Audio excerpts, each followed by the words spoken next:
Wrong place. Hold on.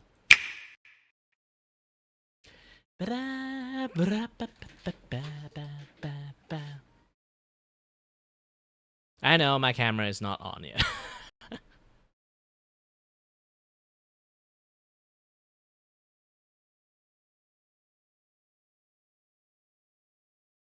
Man, you managed to instantly type that long. You must be a bot. If it's not a bot, you have those things ready up. I think this is some batshit crazy stuff. So I'm just going to mute.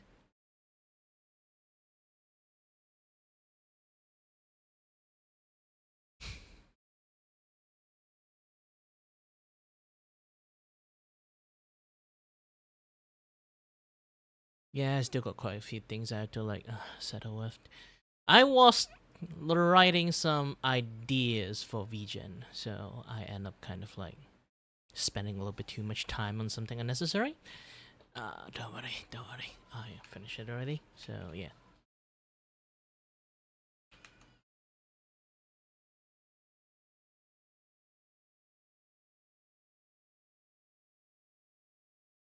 Let me have some times of my day, having a little bit freedoms, not with some deadline that is close to my job that I right now can do whatever I want because I feeling this day might be my best day.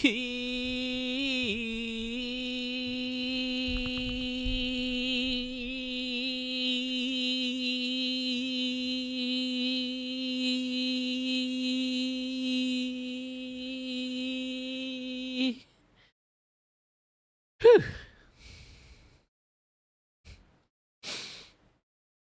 Yeah, sorry, my diaphragm has become a little bit too tight. I still got air in my lung, it's just not enough. Let's watch some things very fucking crazy while I'm working, shall we? I see this like stupidest find ever from Moist Critical. I already watched it halfway. Let's just like rewatch it a little bit again. And it happened in England. When I see like the bogus find like the person have, I'll be like, you know what? I get it. It's from England. No wonders. You know, I keep my finger on the pulse of ridiculous stories going on around the globe. I'm like Charles Xavier jacked into Cerebro, seeing the silliness on our planet at all times. I'm obsessed with it. LeBron, scream if you love wacky news stories. Ah! So the thing is, I just saw something pretty absurd. A couple months ago, an 86-year-old man was fined over $300 for littering because he spit out a leaf that blew into his mouth. This happened in England. Roy Marsh, 86 years old, spit out a leaf that blew into his mouth, which led to a fine. As I was sitting there, a gale blew a big reed into my mouth. I spat it out, and just as I got up to walk away, two enforcement officers came up to me. Roy ought to be counting his lucky stars they didn't kick his teeth in and start beating him with batons. Spitting out a leaf? Are you kidding me? Who is this? Cobra Commander? What kind of villainous scum does that? To get off with only a fine in what could have easily been a death penalty is a shocking softball. A slap on the wrist for something like spitting out a leaf? Oh my god, the lawlessness. It's sickening. That's tantamount to treason. And he gets to walk away with just a fine. I'll flush the sarcasm here for just a moment. Can you even imagine being this big of a loser like these two officers here? You see an elderly man, an 86-year-old man, spit out a leaf, and you just rush over there like it's the most exciting moment of your life, like this is your action hero moment, to just flop a fine on his lap for it, for littering. Just picture this scenario. Old man spits out a leaf and immediately just starts hearing sirens blaring. They got these two goobers, cherries on, scooting in sideways. Sir, what the fuck do you think you're doing? You have a license for that spit? Oh, what the fuck? And then you get like a fine. All for just spitting out a leaf. Marsh told the outlet that one of the officers told him they saw him spitting on the floor, which led to the elderly man calling the local enforcer a silly boy. Fair. That's not aggressive or anything. He probably thought it was some kind of joke, so he was just being a bit, facetious here, I would say. That doesn't really sound like fighting words or anything, calling him a silly boy. Because it is a ridiculous notion having officers come up to you and say they saw you spit on the floor. Yep, so what? Big whoop, pussy. It was all unnecessary and all out of proportion, Marsh said, per the BBC. In a Facebook post from Marsh's daughter, she said, Dad, who has walking difficulties but does his best to walk every day around the boating lake, inhaled a small leaf that made him choke. Dad has severe asthma and a heart condition, but he managed to cough up the leaf and spit it out. Just the leaf. So according to his daughter, he had inhaled the leaf after the gust, choked on it for a second, and then was able to cough it up and spit it out. That's when he got slapped with the fine after the officers confronted him. What was he supposed to do? Just choke to death? Just die? Like, how else are you even supposed to handle this? Like, what's the alternative way of getting a leaf out of your throat that you are choking on besides just spitting it up?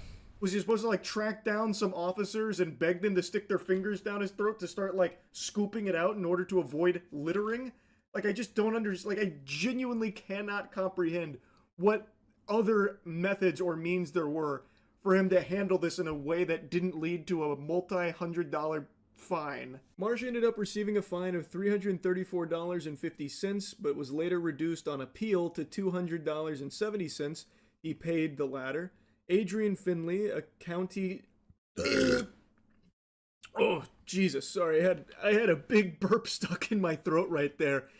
If this was the UK, I might have got fucking fined for littering with the stink air that I just spit out there. Oh my god, that was rancid. That was revolting. I'm not going to sugarcoat that. Anyway, Adrian Finley, a county... I burped so hard it made me illiterate.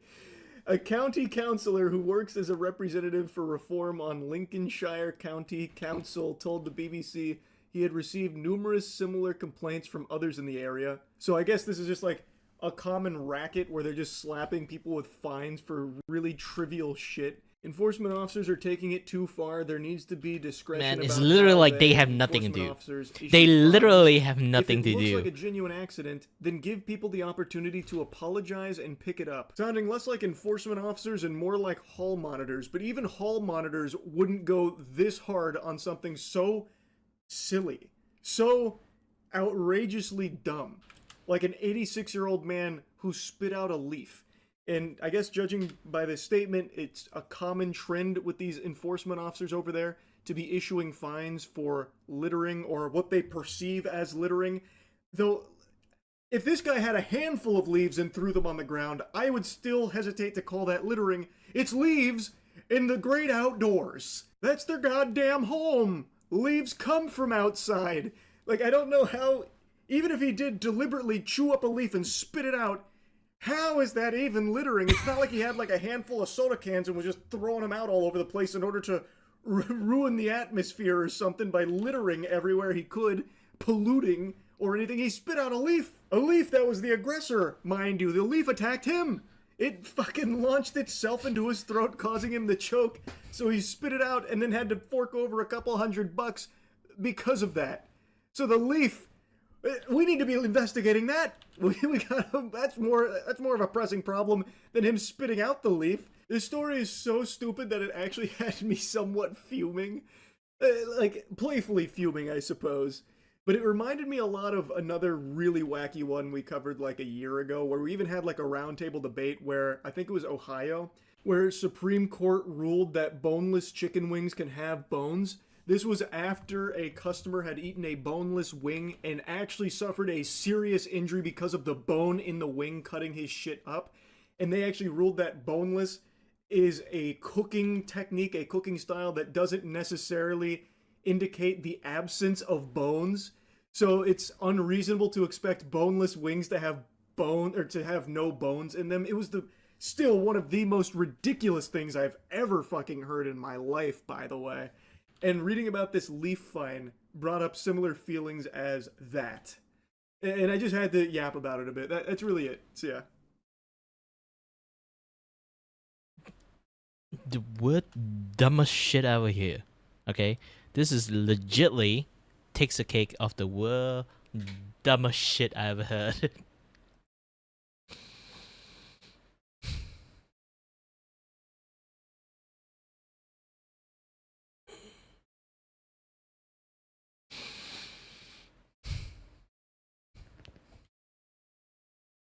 Ooh, let's watch this. Oh, baby, it feels so good to be a Linux user some days, man. I want Microslop to is be one falling too. down. But it's difficult as a You know, streamer. ladies and gentlemen, I'll be honest with you. I don't enjoy watching the destruction of things go on, but, you know, with all AI things going up, they must go down.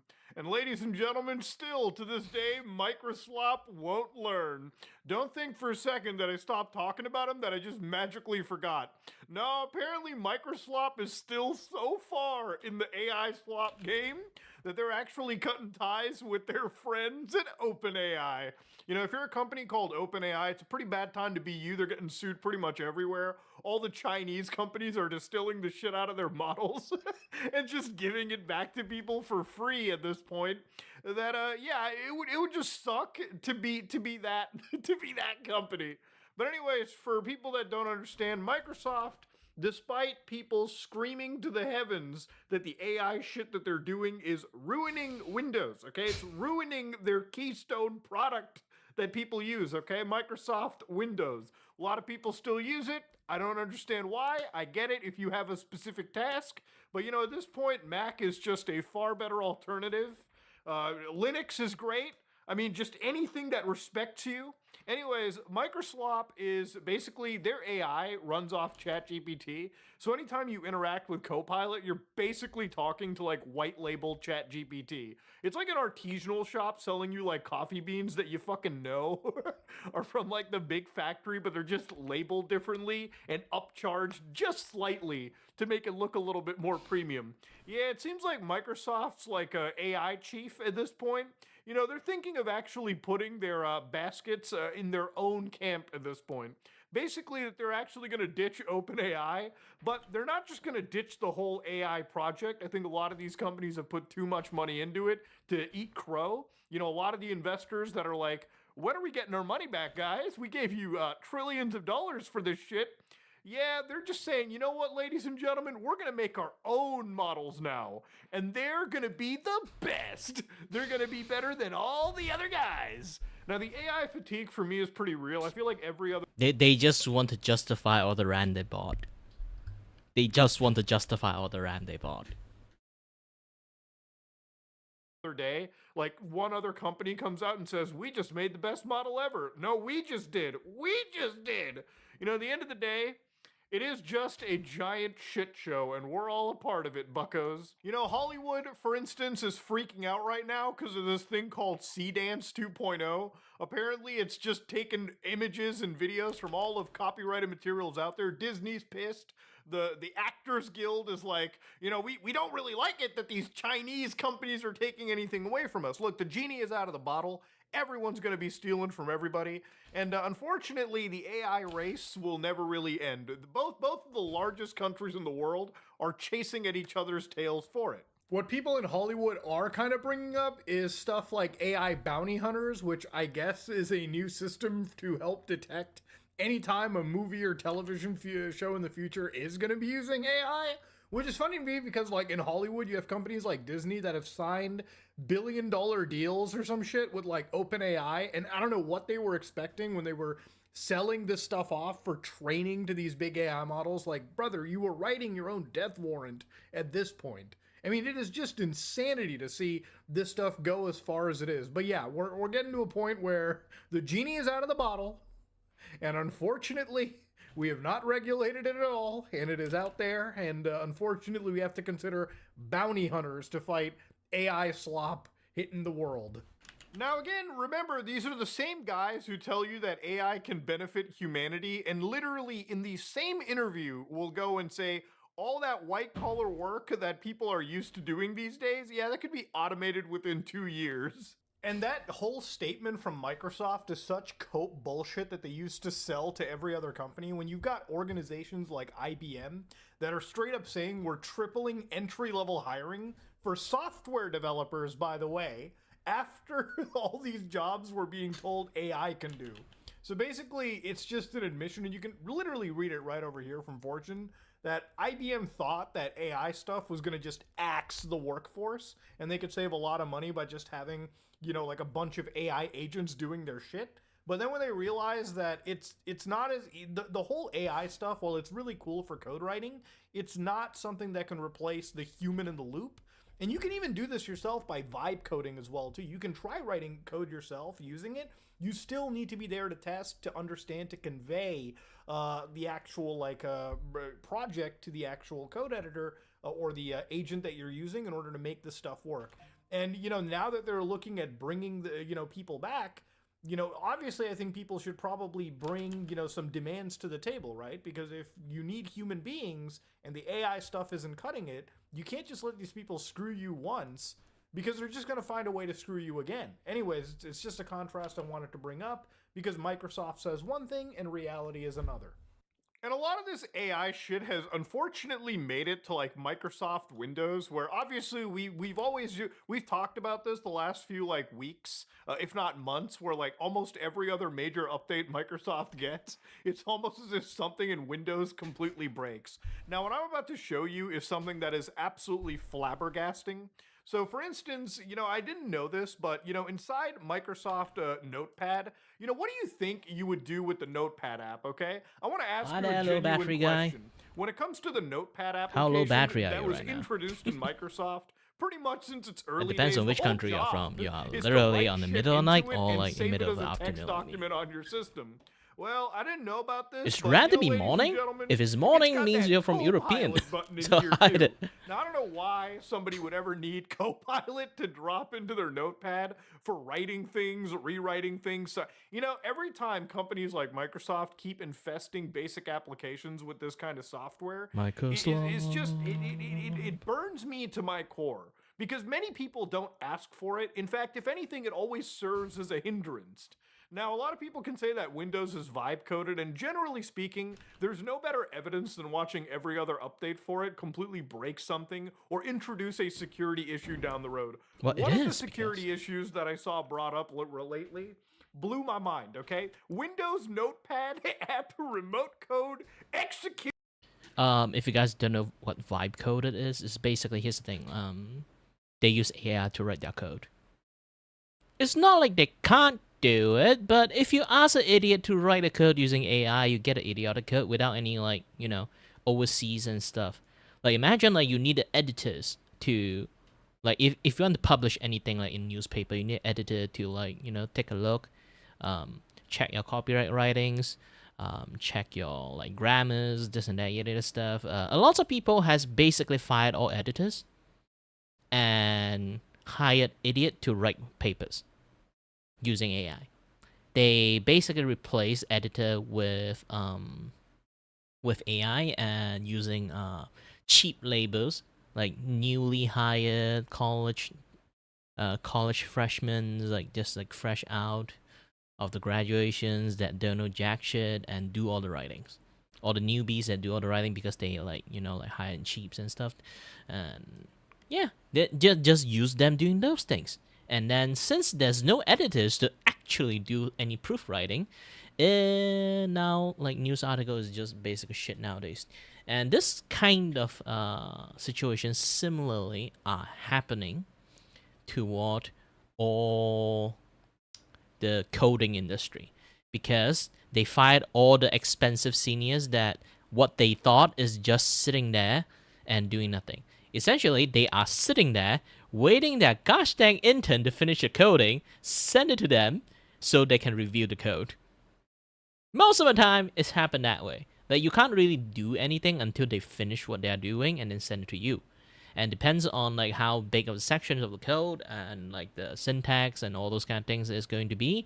They are also going to do their own QR and then send it to them and then do a little bit of editorial internal QR of the higher end, like all those kind of things. That's the issues. Is just now all those like slight bigger seniors that do all those kind of like like the first degree of like QR. The secondary QR is basically like those QR team, but usually the first degree QR is your is like the team leaders and team leaders and like the slightly like seniors coders are going to do all those like QR things first to spot out the glaring issues before like they send out the complete code for other like smaller like specialty QR to test out the bug and stuff. That's how they do it. How they kind of like proofread and like to 100% proof the work to be a little bit like like it's basically just respect the customer and give them the complete product. But nowadays, idiot that do not understand this kind of process, they remove the secondary QR, and because of AI, they even remove the primary QR, which is the much more like seniors and like older workers, yeah, and like the main supervisor, the code editorial kind of guys. Like they fired all of them because like they thought AI can replace them, which they did, but it does such a poor job that they AI learn from existing code, okay? But there's a lot of existing code have their own mistake in it. Every single code have their own unique run process and mistake that added into it by just sheer, like try and errors for lots of things. So sometimes there are a lot of existing code that sort of work, but not exactly going to work for another method when you use it on another thing. But they are like the like the AI just copy and paste a lot of things. They're using those things as a reference and judge people work that way, which is not doing well at all, as you guys already noticed.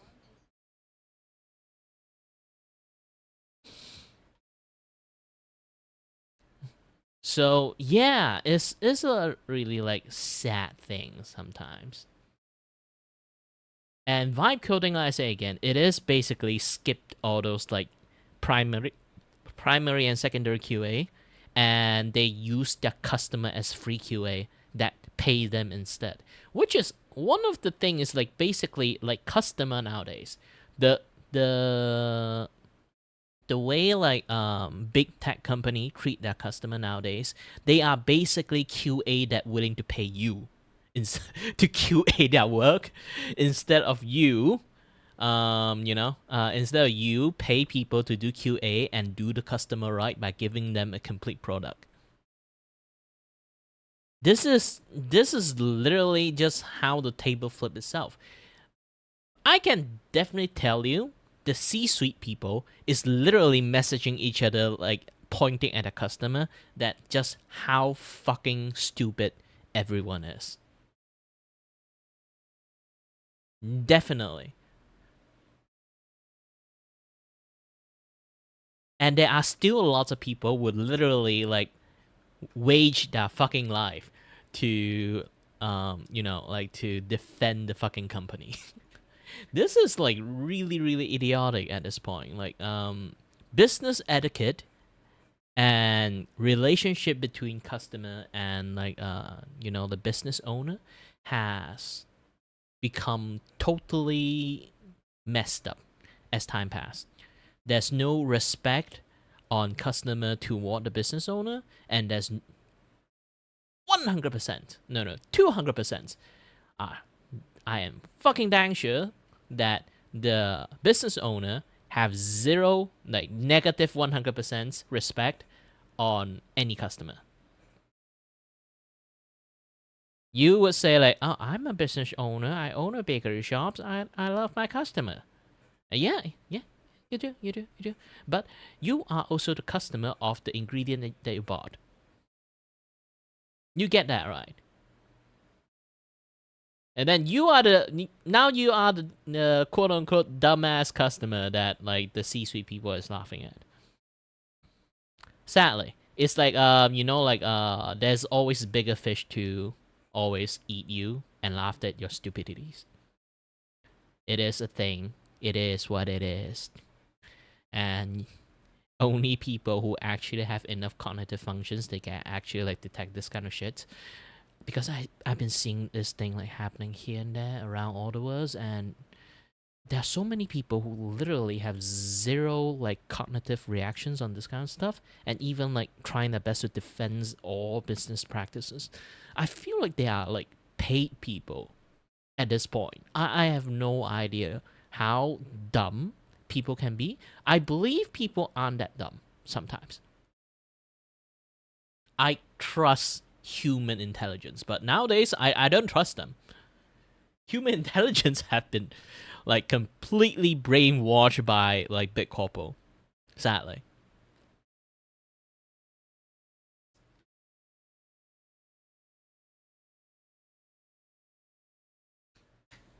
That's a fact. That's a sad fact.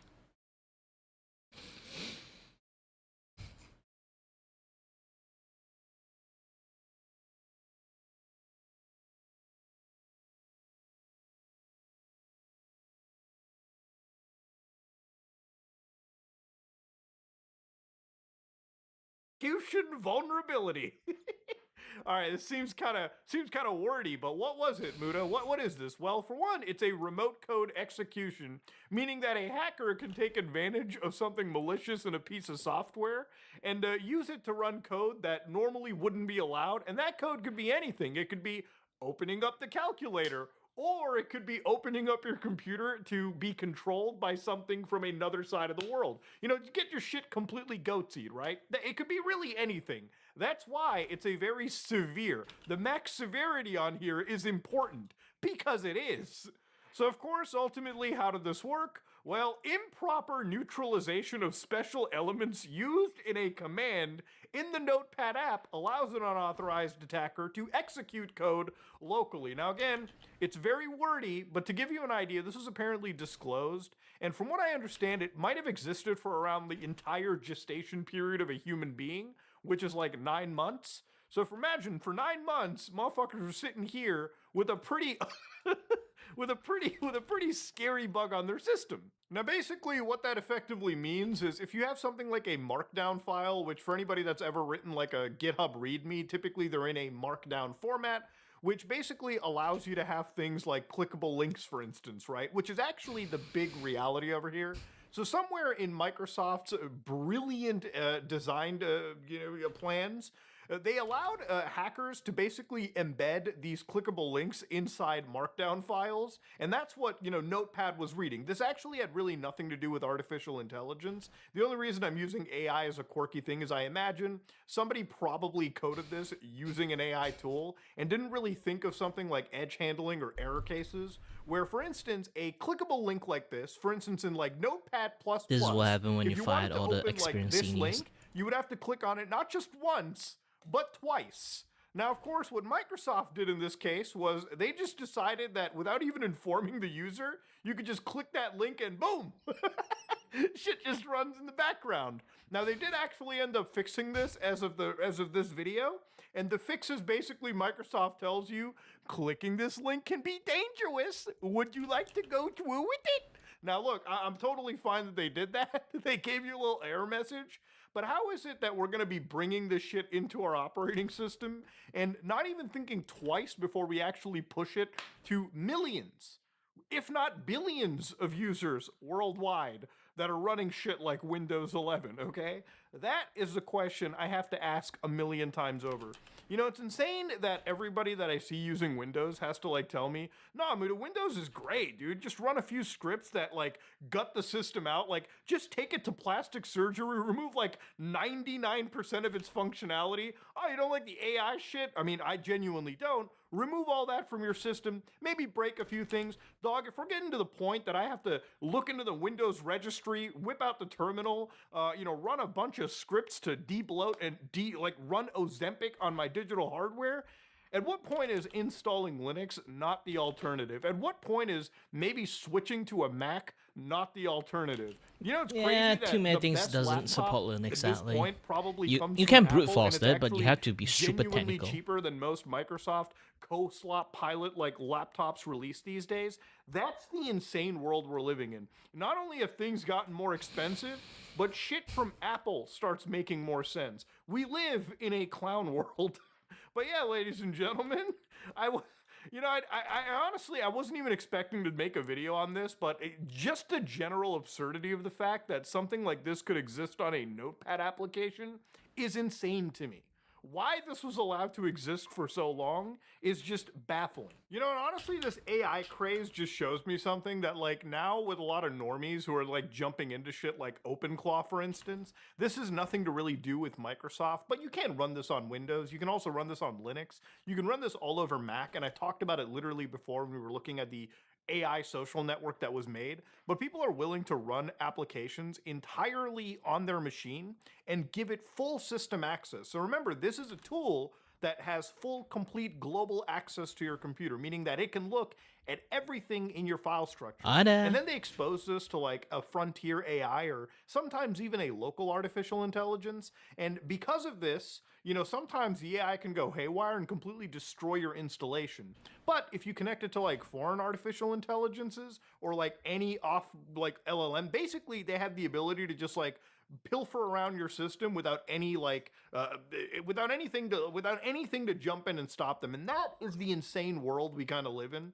You know, this is the reason why when I did run this on a video, I ran this inside a virtual machine, because there is no way in hell that I'm going to be running software that allows AI to basically pilfer my system without actually putting it inside its own little sandbox. But many people aren't even actually going to do that. And the fact that Microsoft is basically promoting the next operating system line of theirs, like Windows 12 or pretty much, or like the next generation of Windows 11 to basically provide this functionality at the scale that they're at is actually scary.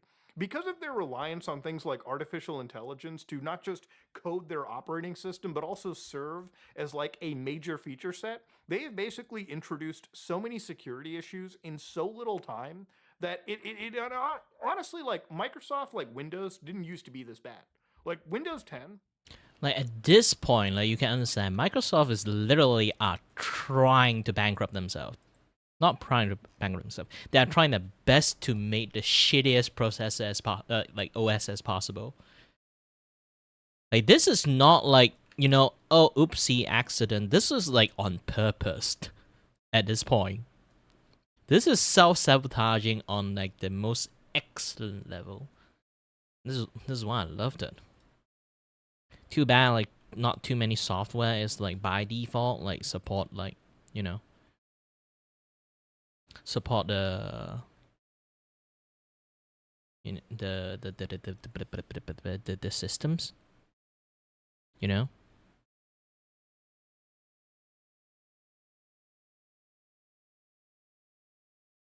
Why does purple here? There shouldn't be any purple here. Like, where did this come from? It does come from there. It is what it is. Okay, now it's erased. That was odd. But yeah, like again, like if you guys don't understand why Windows 11 at the moment is really shitty and every single update kind of broke shit tons of stuff, they literally use AI to code that stuff now. And with all the seniors and the people who basically do editorial jobs, it's basically here's the thing. This is how most like software structures that exist, which most of the case, most C-suite people have zero idea of. Okay, you write a code. You have different team, like team A, B, C, D, E, F, G.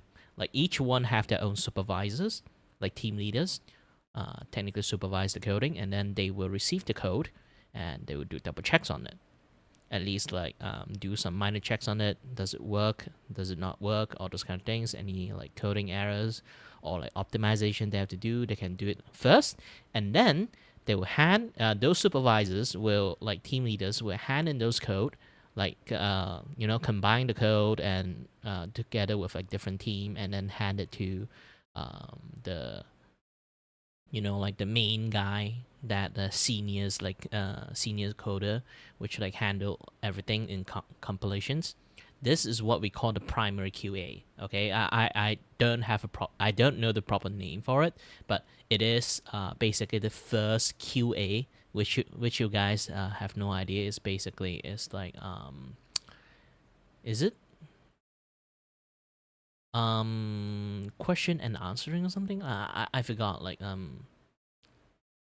quality assurance. Okay, so they will basically is the primary QA, the seniors coders. They will look into the code itself to see like is there any flaw, is there any like security system they lack of, like forgot to add, like the most basic stuff, like maybe they just forgot, because most of the time those people who do the coding are freshmen that literally have no idea what the fuck they're doing. They just know how to code things like in the most basic form. So they will code like most of like the loose scattered like stuff is like button press, syntax from point A to point B, or maybe some UI, UX, this and that other stuff, or combine some graphic stuff, display this and display that, a little bit like focus on the UI on this particular sections and how they interact with some other systems, this and that other stuff. So it's more straightforward kind of coding. And then the team leader is the one that review the final code that everyone combined together, and then they will combine all the code together, turn it into like a software windows, maybe like a particular system they have managed to finish, and then they have to like the main guy will going to take a look like, yeah, you forgot about this thing, like if you click into a link, you should say like, "Are you sure you want to click into the link?" Like that kind of things. Like sometimes people just like work on, like I say again, like every like team is doing something separate. They might neglect some things that after everything got combined, and forgot like, oh, we should actually add that thing like for this minor stuff or this and that other stuff. So this is what like most senior would do. Senior coders, that is basically the highest level of like coders that in there, that would do the primary QA, that would take like the most rudimentary like raw code itself and say like, yeah, you might forgot the when you click like X, like this thing is not going to work, like this and that other stuff, or like this process a little bit janky, like you have to correct the flow by doing this, doing that, and then they will send back to the team and then recorrect some of the things. This is like editorial level stuff on for the senior team, and then after that they will pay the secondary like QA team, which is going to test the entire software itself once the entire product is like in the beta test state. Not beta test state, it's like alpha state. So they will kind of like test the usage, know like what should like improve, like the user friendliness, this and that other stuff, since the security stuff already been like corrected by the primary QA, by the seniors. So they have to test the vulnerability, like any exploit, any bugs, any minor stuff that people like kind of like can encounters like on a daily, so they can create a product that respect the customers, because it's a complete product that's shipping it out that may have like, even though there's bug, they're going to be in the minimum size due to the rigorous testing they have. But nowadays, because of C-suite stuff and also like the higher up that do not respect their customers, they just kind of skip that part.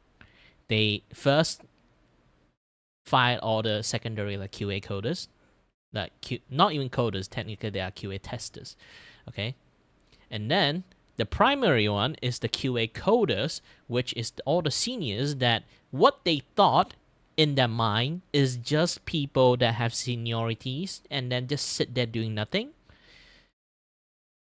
and take like a big chunk of like salary just doing nothing. Technically they are too, but they want to get their money too, so they fire them too, because they starting to use AI to do those like primary code and QA stuff. Obviously AI doesn't do a great job of it, so they fire. But at the end, because they don't understand the fuck they're doing, they already like fired all the secondary quality assurance on like the user experience side of stuff, but the coding internal structure side of things, they also fired all the seniors because they thought they are not doing anything. But in reality, it's like, if you are the guy that is going to check all the coding itself, you are not going to have anything to do at the very beginning. I'm not even kidding. It's basically, here's the thing, like if you want to assemble a camera, your job productions, it's like you have to assemble the camera. First, you need like, the guys that make the lenses part, and then you need the guy that finish like assemble the lens together, and then like the body part and the body assembly, this and that, yada assembly. So they have the body, they have the lenses, and then you are the one who check the quality of the lens and the body, and then you combine them together and see like is there any like physical like anomaly like this and that yada stuff.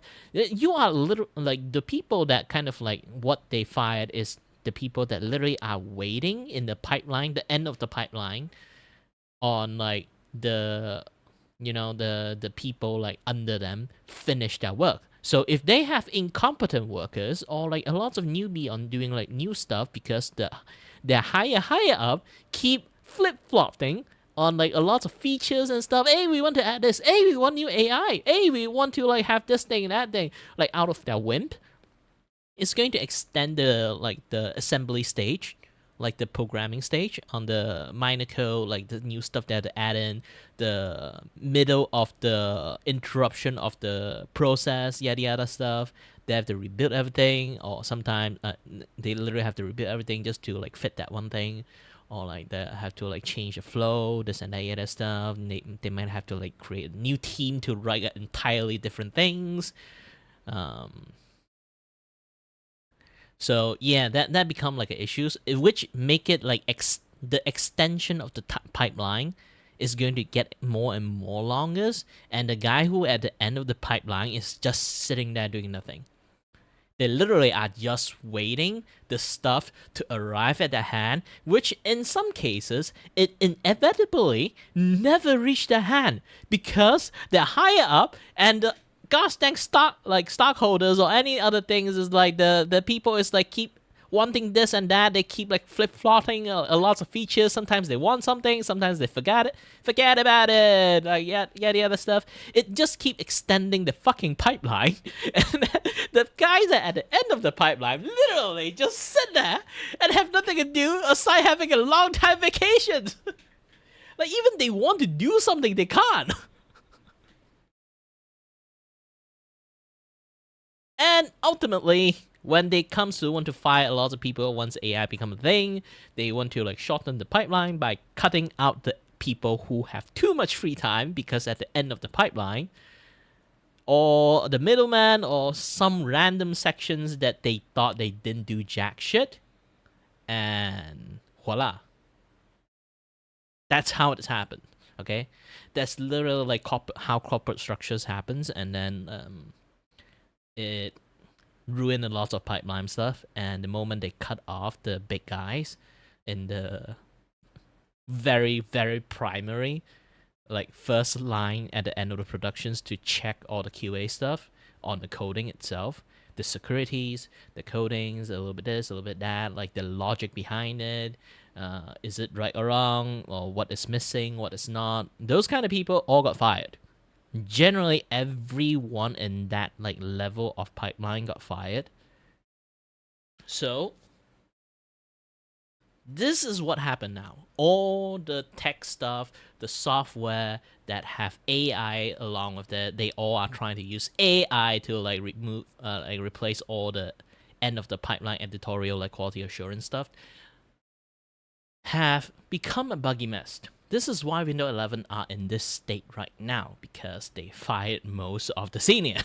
And then because they only use the juniors, which literally have no idea what the fuck they're doing, to basically do all the assembly without having like the end of the pipeline check, because the AI is doing the check in the middle of everything. So essentially, not just Windows, a lot of software nowadays is like functioning like this, which AI is literally the very inferior version of a well-written software nowadays. If I have a smart device, I have a smart fridge that have AI in it, I would say this is shit. This thing is going to be shit. I would rather overpay a very expensive smart fridge if I am a rich person, okay? Not a very expensive, well-coded smart fridge is way better than an over-expensively AI in there that literally have no solid state of coding in there. They are basically, the coding in there is, here's the thing. How do you get a reliable item? If you got a gun that shoot, obviously after you fire 100 round, it will still fire straight, right? For AI, it's some things that it will keep correcting in itself in the middle of the process. Every single time you use the things, they will try to correct itself, maybe in the coding side, maybe in the process side, maybe in the self-learning side, because they try to learn your pattern, this and that other stuff. So the coding itself, with anything AI attached to it, is inconsistent. So when there is no consistency in the process itself, means one thing: the motherfucker is not reliable. Because you'll never guess like how that thing would actually functions. Okay? Having a much more reliable coding, which is like the smart device nowadays that still exists, it actually does work much more better than anything with an AI label slap on it.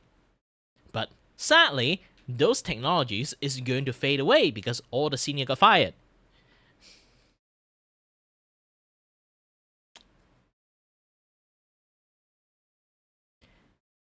And with the RAM issues, smart technologies is going to become less and less.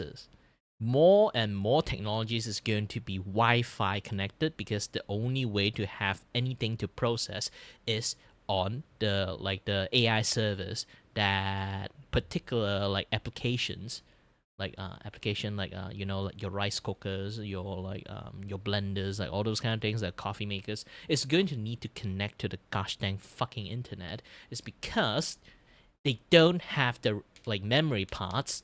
Like everything need memories, okay? They need memory chips for this and that, the processor, this and that, yeah, that stuff. They all need those things. But sadly, AI company has bought all those things. So smart device is going to all the like existing appliance is going to slowly disappear. Once it slowly disappeared, all the AI applications is going to take over everything. And the only thing they have is the ability to connect to the fucking internet. So if you have a fucking blackout, good luck. You can't open your fridge now.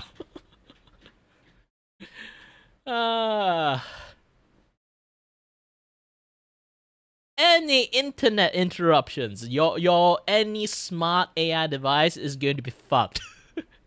Because they do not have any like you know, standalone like setting that when they got disconnect with the internet. This is why like this thing is like enshittification starting from game and then slowly to all the application nowadays.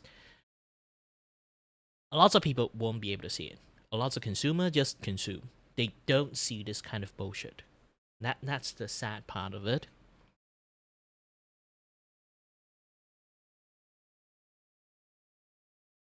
And again, the higher up in many tech company, they literally have zero idea what the fuck they're doing. It's because they are the consumer themselves. They are the consumer that have been like, you know, like the guy that poisoned the wells, the doctor that poisoned the fucking well, so like everyone will become sick and become his patients. Yeah, he ultimately poisoned himself, and then there's no doctor to help him. This is the current situation of the entire corporate in all over the world almost, because they trying to like sell the product, market it in a way, and then to gaslight the shit out of all the customer to just believe whatever they sell is important for them, and then they are the best thing in the world, and also believe in them, and they do. Now everyone is just a dumbass that just never questions, just use. Even the like even higher up themselves are behaving that way too now. So they literally have zero understanding of how fucking business work. Politic wise, they also like the politicians nowadays is also have like zero understanding of what, you know, something called like a compromise build nowadays is. It's like you look at politics nowadays, it's the same thing. You look at all the business nowadays, the same thing. There is no compromise. There is only advantage of every move you want to take. It's like from the extreme, from this and that other stuff. It's always one-sided.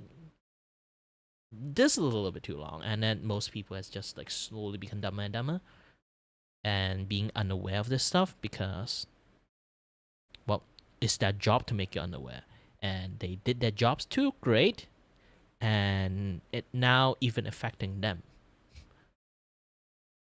because the next generation that take over the wheel is dumber, and then they still continue the strategies, and then the next generation going to take over the wheel again is going to be even dumber, and then the enchinifications become more and more egregious, and the stupid shit they keep adding in become more and more fucking ridiculous. And this is the result of everything right now.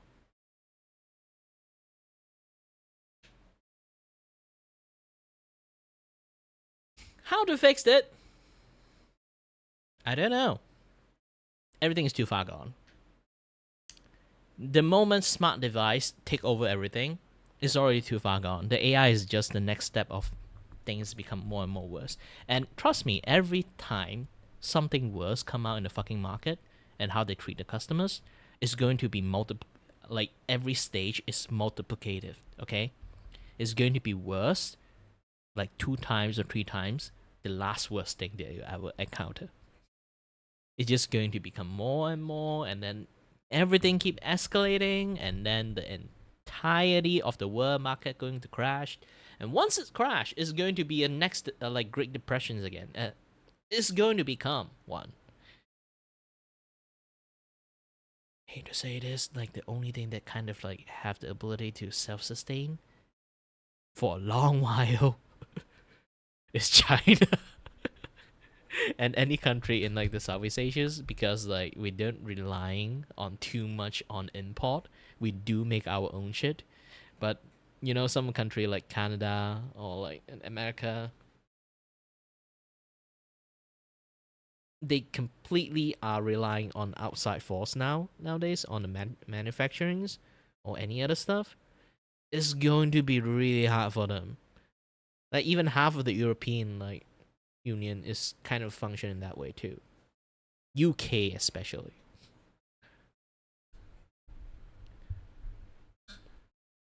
The reason why like London that for a while there's like the egg is literally like if I remember it's like they have like 80 pound egg. When I say pound, I'm not saying like the weight itself. I mean like literal cash money. Okay, UK money. It's literally 80 pound per cartons of egg. Is because when they actually like when Brexit happened, they literally cut off so many like import. They have to be self-relying, and they haven't been doing that for ages. So like when the moment they cut off from the entire like EU, they need to self-rely on quite a lot of stuff because like EU is basically like they exempted like a lot of tax when they import a lot of stuff. So when UK like broke off the relationship, like all the import become like super fucking expensive, and they have no choice but to import less stuff. Even they do import, the things are going to be fucking expensive, and even eggs, which the self-sustaining farm they have, like because they have been modernized so much, there's basically almost like not enough farm in anywhere at all in UK. So it become a big issues that every food that now like in London that consume around that time becomes super fucking expensive. It's like if you think about a expense of a month of food, just food itself, okay? Not about any other stuff, just food itself in UK, in London only, just 1 month is enough to buy you 2 house in many different third world country. Not even third world country, even in Malaysia's, okay? We are not like third world. We kind of like catch up game with the first world, so we never reach the first world, but also never are the third world either. So like those kind of like country, any country that is like hanging around those level, you can buy a fucking house with a month worth of expense in UK.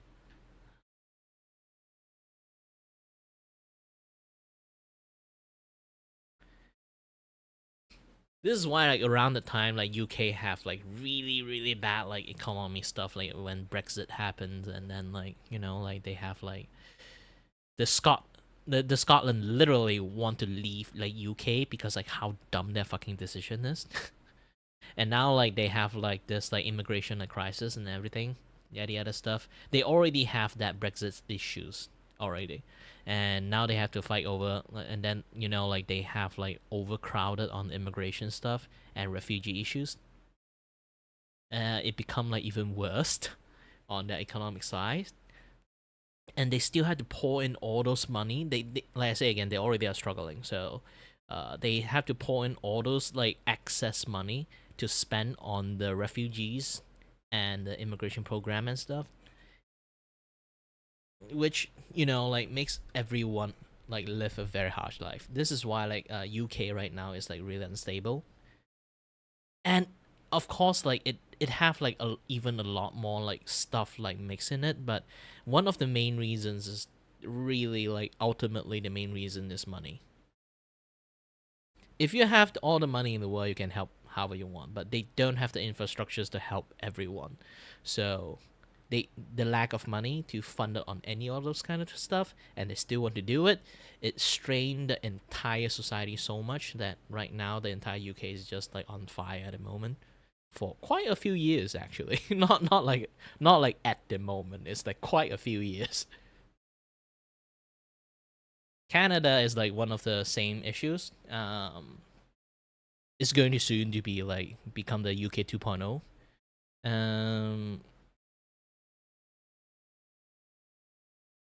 Yeah, Japan also have that kind of issues too, but now like like Japan have like super strict immigration policy and then try to kick out lots of people right now on the refugee side. So yeah, that kind of things is happening.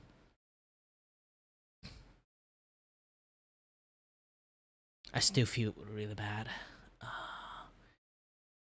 for anyone in Malaysia that want to like go out for any tourism in any country, because we kind of are not exactly going to be super welcome in many places, because we have a very confusing nationality. We kind of are like, the funny thing is like in Malaysia's in the entire like Southeast Asia regions, we kind of are like the we are the bunch of friends that always like that one friend is like the butt of the joke. And then everyone just take a jab on for fun. Yeah, that is Malaysia for you, because like literally we are like the most like stable country to run, but we somehow that have so many like um government issues, bribery issues, and like unstable government, this and that stuff like happens in that. Everyone just like laughed at us. Like that, it's basically it's like you play easy mode, you still fucking fail. Not fail, it's more like fumble so many times. Like you can't like you can't just like it's a crime not to laugh at them. That there's always that friend that you have, and then they just take it like a champ. But like when third party try to laugh at them, like the what do you say to my brother? That kind of situation happens so many times. Like every Southeast Asian is like kind of like laughing at like Malaysia multiple times on like the funny shit they do. But when other countries decide to laugh at them, they'll be like, "The fuck you laughing at our friend?"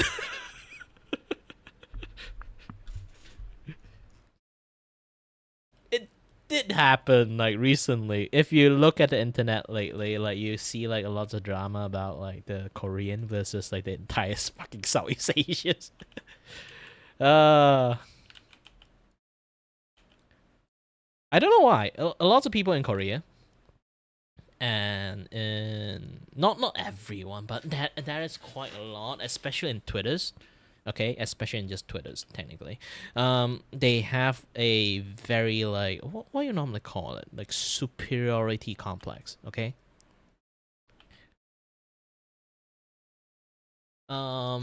I won't say Japan have one. Japan is always quite modest against like most Southeast Asia people. Um, toward, not against. China is always trying to bully. But Korean is always bad mouthing like the entirety of Southeast Asia. They don't they in a way that like especially in Twitter's side of things, they really view themselves as true Asians. So like this is always the like the complicated like talking point when it comes to like different like Asia country is kind of like always having infighting. This is the particular infighting we have is the superiority complex between the country, like which one is the better Asians or which one is the quote unquote true Asian country.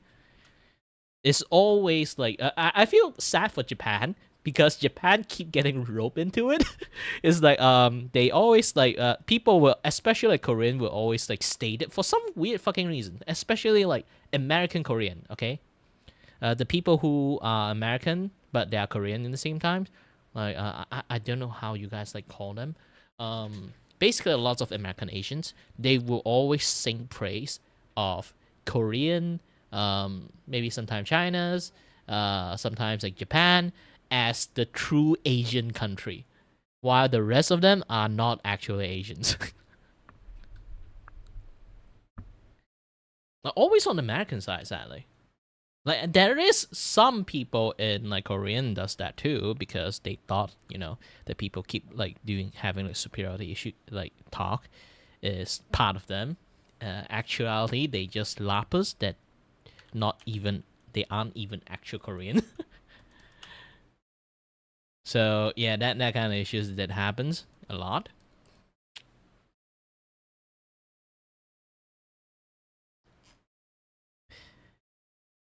Like it's really hard to say. It's just complicated.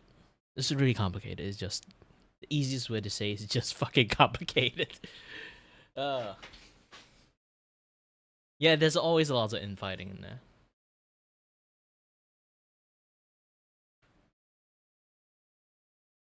It's like the way of ages. We always like will use our lineage as like the talking point.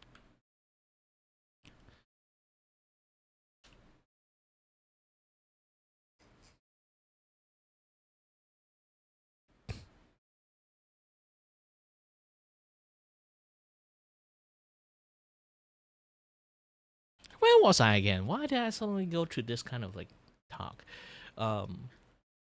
When did I start my tangents?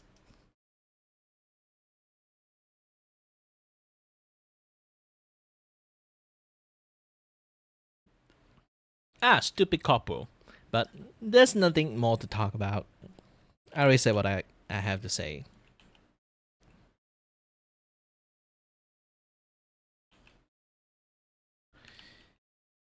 It's even sadder that, when I talk about something like this, and some people might think that, wow, Kira, you're so smart. I was like, this is really basic stuff.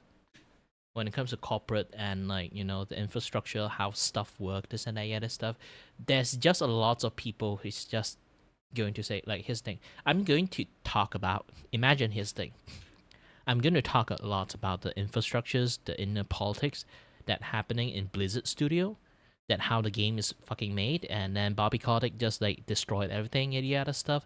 Like the long run is just going to be enshittification, yada yada thing. I can talk a lot about that, but they will ultimately always have that 70% of people were going to tell me this, okay? They were going to tell me this. I don't fucking care. I just want to buy the game and play the game. Consumer be consumers.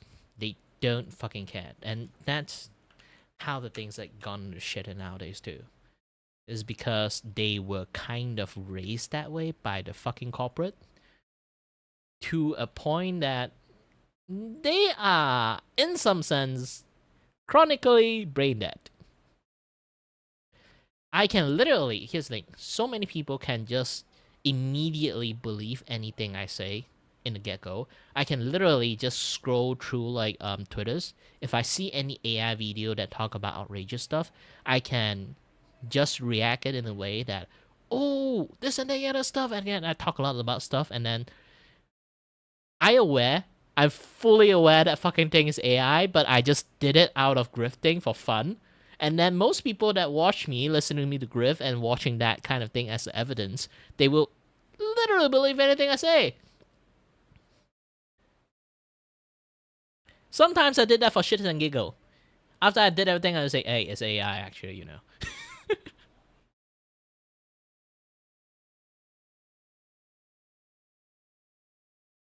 Yeah, that's how stupid most of the thing is. Like, I hate to say this, like, even I can fall into this kind of category. I'm not saying that I'm the best person, the smartest person in the world.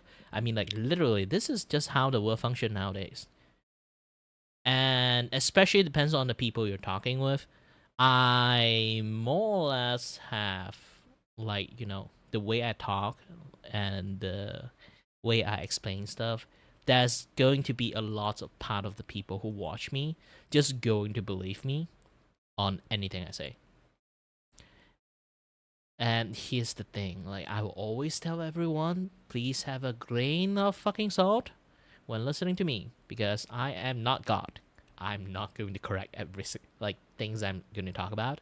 It's not going to be 100% correct. If I am that good, I shouldn't be in the internet, okay? I should be working in some like C-suite level kind of stuff and doing the more smarter shit instead of like being a guy in the internet.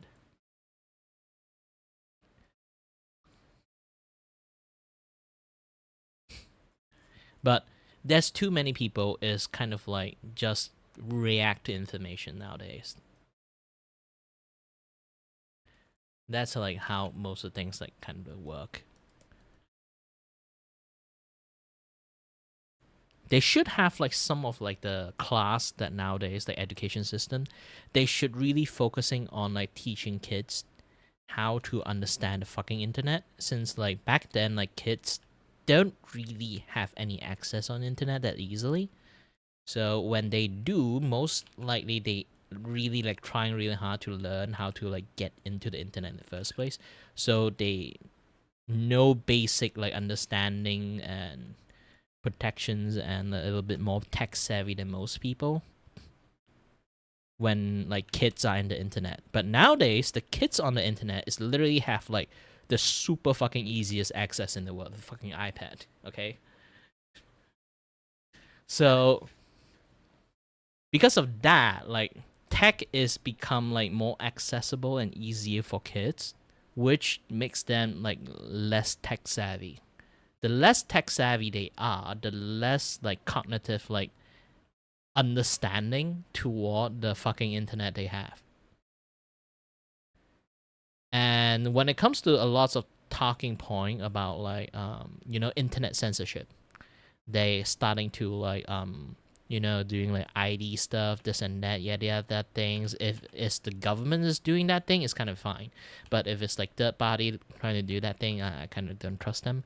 But at least it's better than nothing. Because here's the thing, I did hear this from Linus too, which I totally agree, because that's how I see things too. If they starting to restrict like teenagers or even kids like have any access of like social medias, it's good. And then if you're going to say like they are going to find a way, like kids will always find a way to like get the stuff they want, okay? I'm a kid before. I'm a kid that used the internet before, so I understand if it inevitably happens. But because of that, they will try to learn to jump through all the hoops to get to the internet. Which in a way, it does increase the ability of kids learning about computers, learning about internet, learning about the intricate stuff of how lots of things works. In many cases, ironically, it's going to benefit all the kids and us, making them more tech savvy, making them like more understand like how technology works instead of just consume, and like a lot more other stuff. Which is, like I say again, is ultimately, if they aren't going to be tech savvy and just behave like just follow the fucking rule, then good.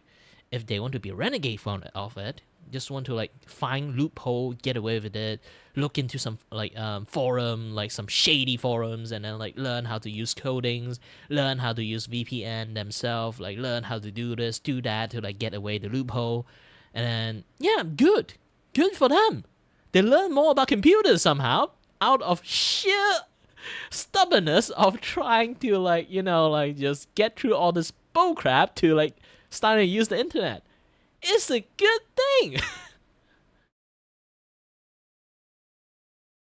If they manage to go through all those bullshit and come to watch me, and I can definitely say good for you. Don't like don't suddenly like self snitch yourself out.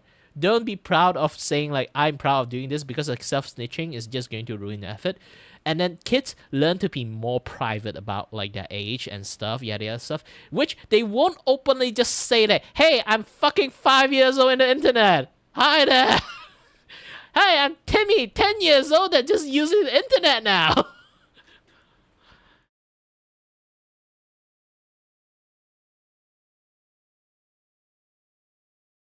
Hi there, Sherry.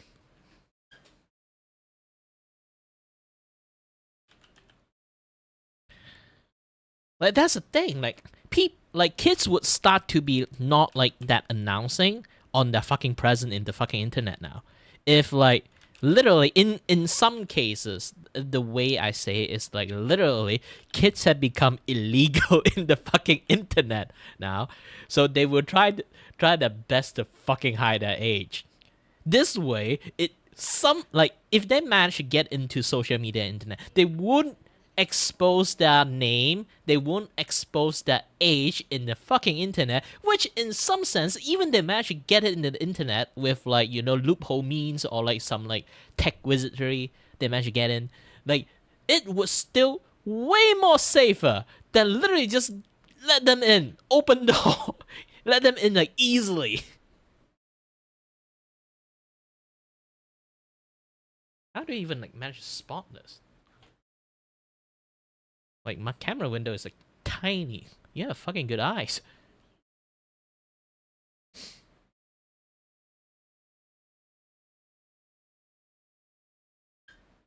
Yeah, technically this shirt is like super like tiny nowadays.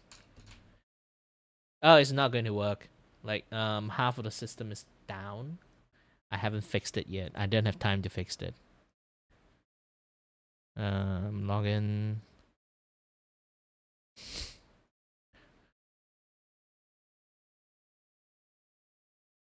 Yeah, every month or so I need to refresh a lot of things, but I'm too lazy to refresh a lot of things.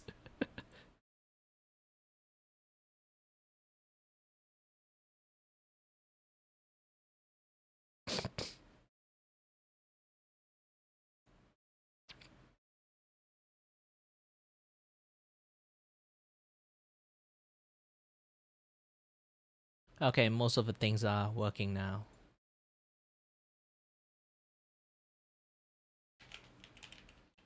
Let's test it out. Yep, it's working now. Let's do it in...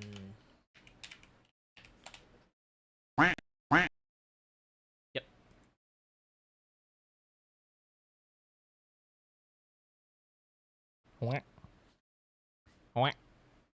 I can do that too.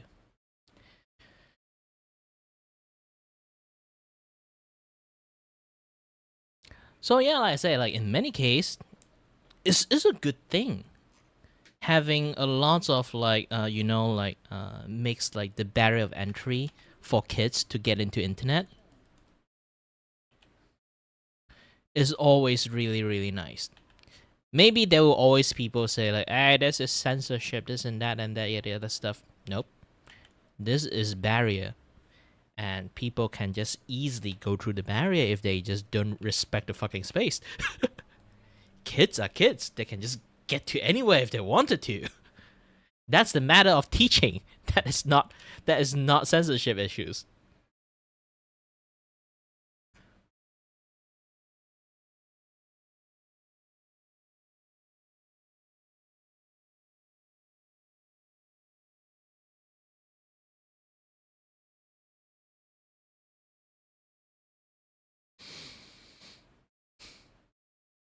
Nah, I only played Paladin like 2 times and then I never played again. I didn't play those kind of like shooter game a long time ago. It's really rare for me to be like super invested in in hero shooters. Maybe like I said again, like the closest thing that will play to a hero shooters is actual superhero shooters like Marvel Rival. Even that I rarely plays it. I only play maybe like 2 days or 1 days within like 3-4 months, and then I'll just like stop playing.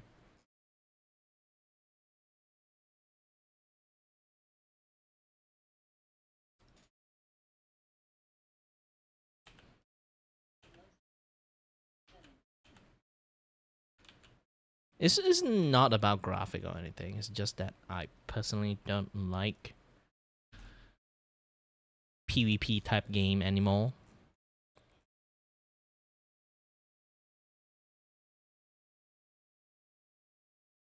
Yeah, it's just someone OC I'm drawing.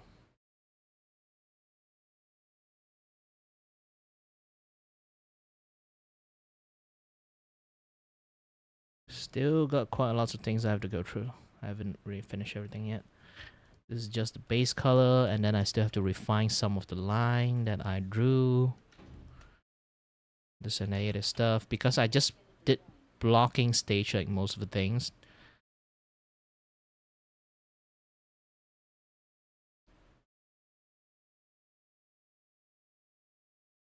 And as for the thumbnail one, I kind of like already finished.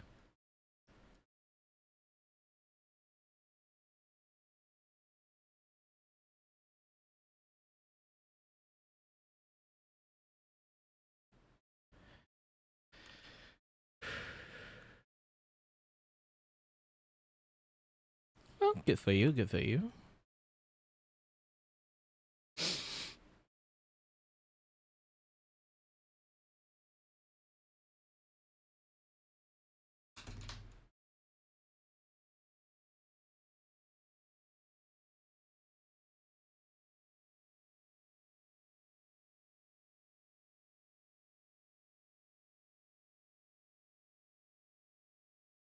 And yeah, like we don't have to watch too many of this. Like Windows 10 is fucked.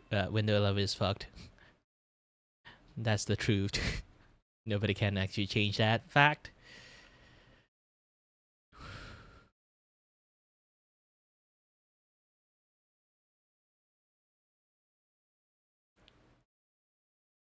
Well, speaking about new ideas, I did wrote something in VGen.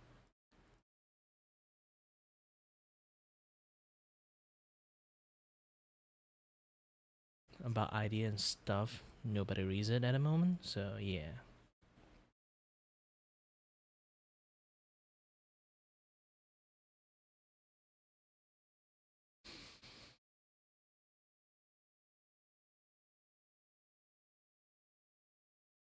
Nah, you didn't have to draw charcoal out of me. Technically, charcoal art and my character works wonders. Because I'm just like essentially a dark face. Like again, like no light actually appears through my character and stuff. Oh yeah, by the way, this is the art that I finished. Really loved it. The line art and everything. Well, they did pay me extra for like, like did the more beautiful line art. This one is more basic. This is because they didn't overpay me, okay? This is the normal package.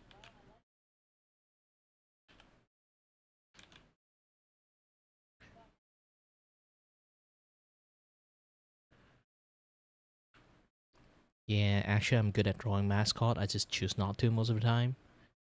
Because here's the thing, like mascot in some sense is the face of the content creators. So if you want me to design one for people, I always will refuse. I actually got like a few. I got like a literal like you know I got a literal like offer of like, hey, I want, like, can I like order some like design of like some certain like mascot character from you, and I just refused all kinds of like offer from that, because if I'm going to design something that represent a company or like a content creators, I don't know what to draw. That is just me in a nutshell. I got like because I'm just the kind of person who just draw whatever.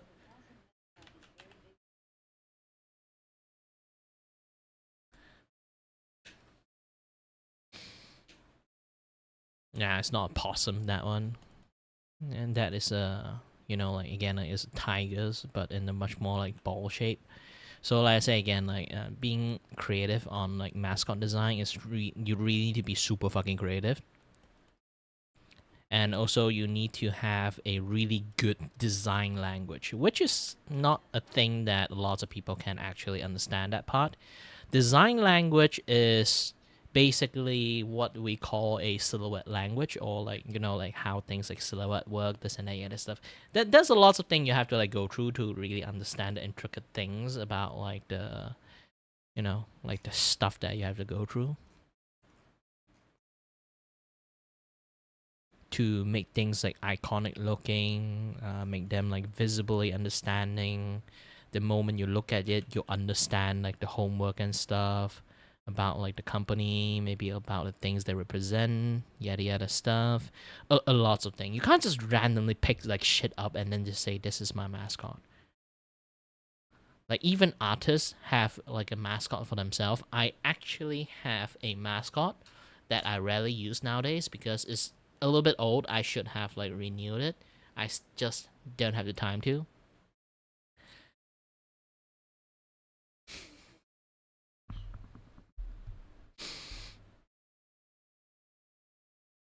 Well, I never do any alert in Twitter anymore because like Twitter is just I just use Twitter.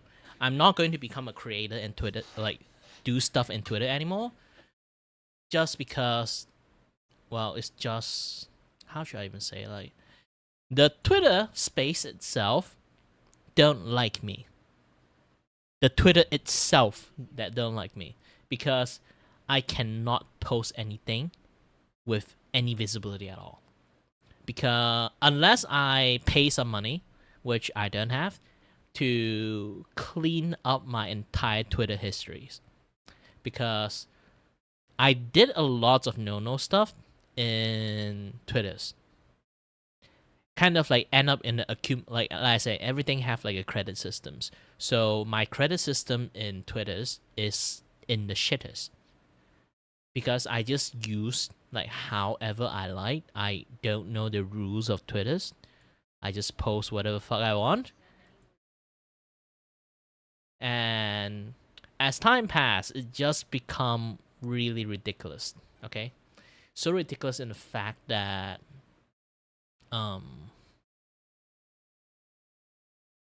I have a very high negative like social credit score. Social media credit score in Twitters. So I just cannot do jack shit in there.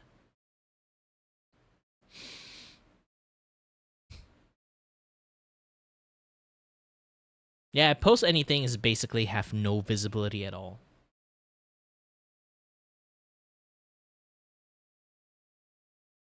Like no matter how many stuff I post in there, it's going to be have like maybe like below 50 view. Like I can definitely say below 30 view after maybe like a day or two. I'm not even kidding. So what's the point of posting when you have 0 view? And you might say like you just need to post consistently. I've been post consistently for 3 fucking years. And all that 3 fucking years, I got barely 50 view on any post I post. Unless I do some, I do some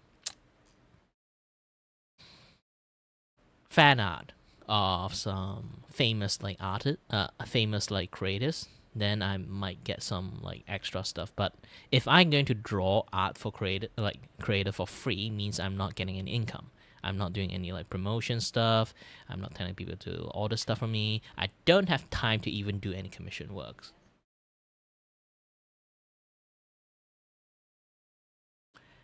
I don't have viewer. How can I get a poll? Even I get a poll now. Here's the thing. Even I get poll now, it's going to be just your and Good King's ideas. To run a poll means you need to have an audience in the first place. If you don't have an audience, every poll that I run will more or less be your exclusive content instead of anything I'm going to do. So when it comes to small creators, running poll is actually fucking useless.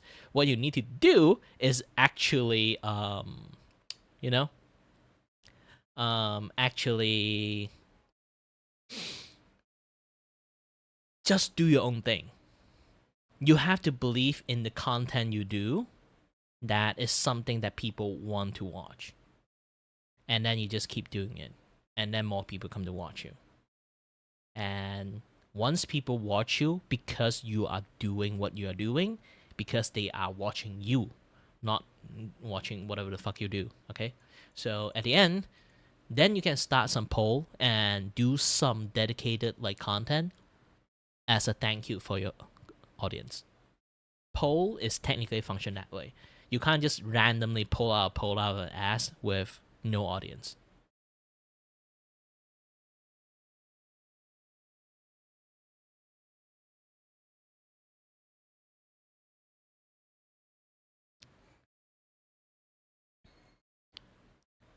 If I need to run a poll, I need a consistent audience of more than 1,000 to be able to do that. Either thousands, or if 1,000 can be a little bit too greedy, but I'm working in YouTube, so thousands is not really like big numbers. If I need to say like reasonably for streamer, an audience of 50, then you can actually run poll. I want to become more of a YouTube content creators rather than be a, be a streamer, to be honest. Right now, I kind of like look at my own stream. I feel like my only content when I can provide as a streamer is just sit there and chat with you guys.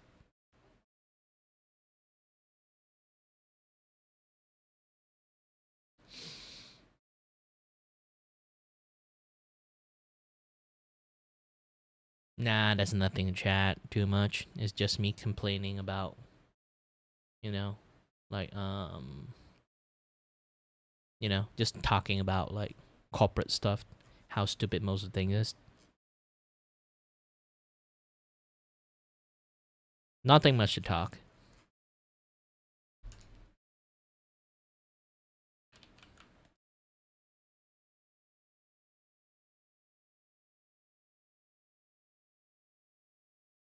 More or less, I would always have like some take. It can be intelligent take. It can be very stupid take. It's just that.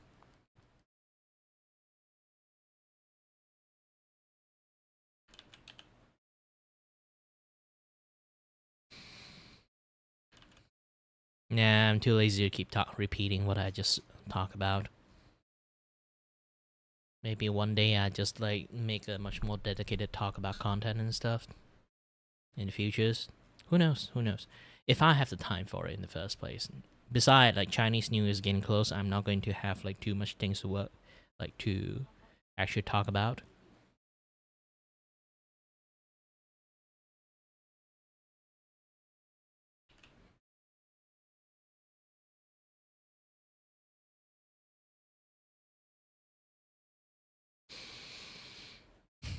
Don't need to keep asking me to drink waters. I am not a child. I drink a lot.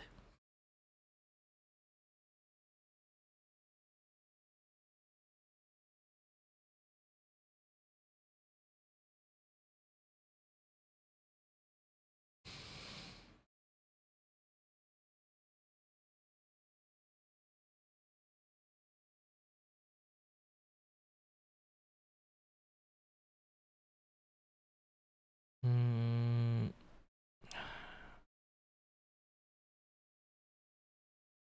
to be honest, right now I'm really scared. If the only things that kind of like give me income right now is my fucking computers. With computer price, basically any technology's prices has been skyrocketed recently. If one unlucky lightning strike, I'm essentially fucked.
Yeah. Personally, I don't give.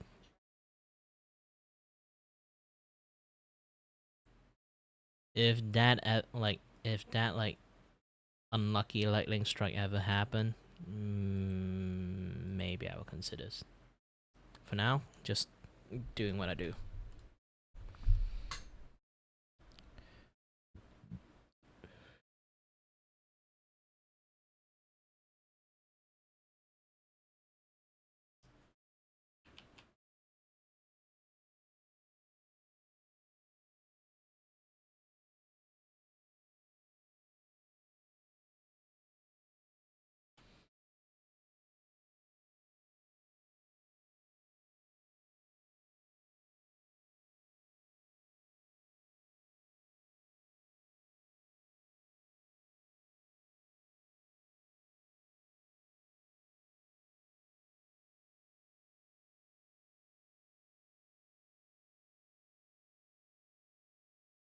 Hold on, I'm working on stuff.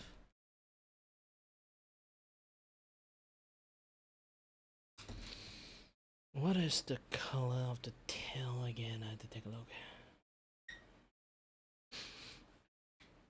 Oh, the brown one.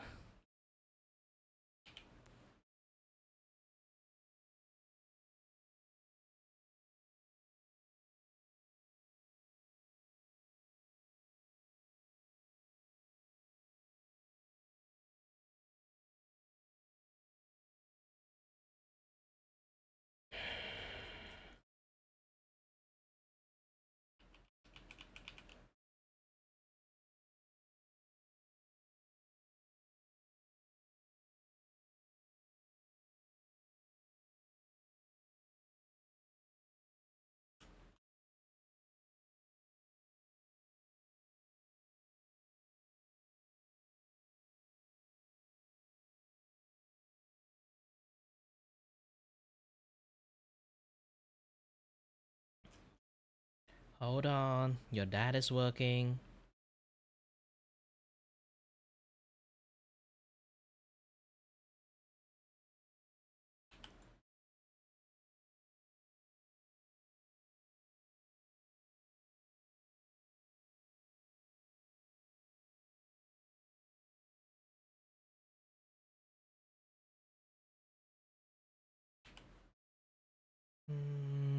Should I actually get the lighter color?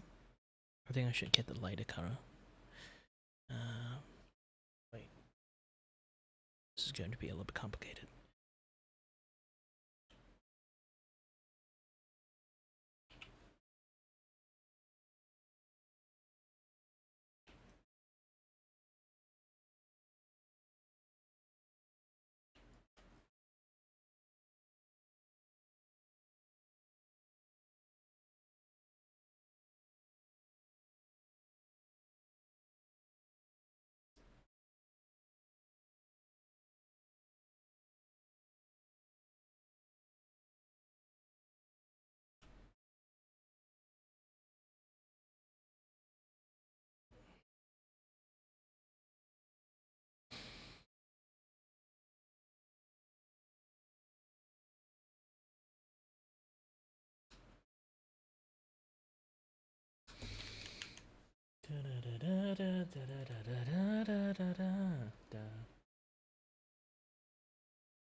This can be an issue.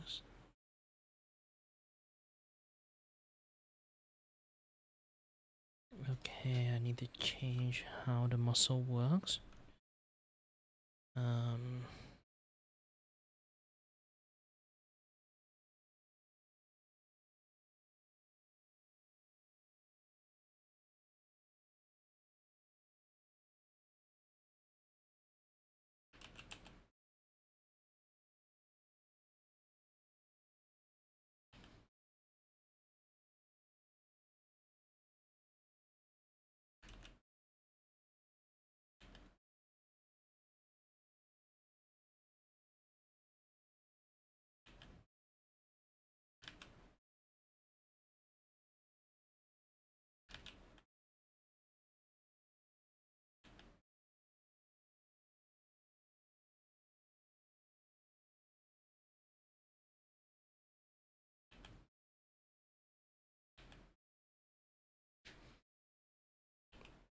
the main challenge of this art is actually that tiny amount of muscle that reveal in this particular angle. I need to emphasize them a lot because in the character's story, she is like a fighter.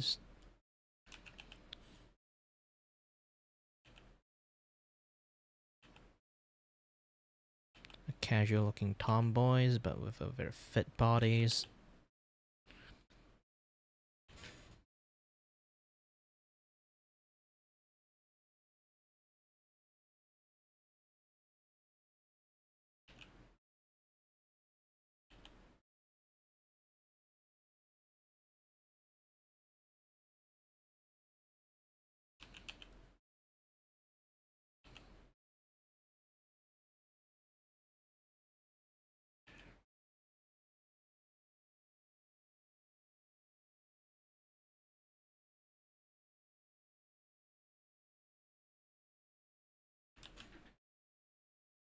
So in some degree, I need to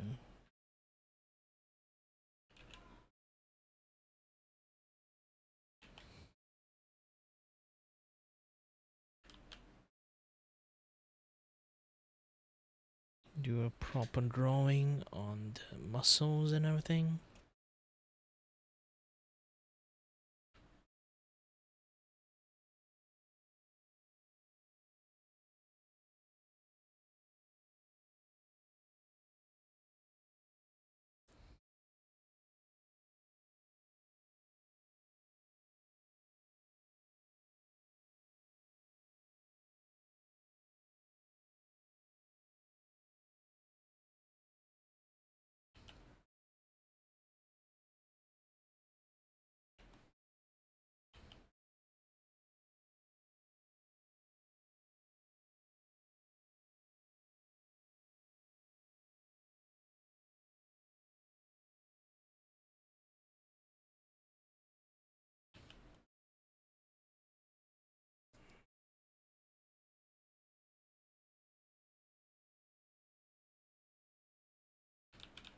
Oops.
Let's watch something.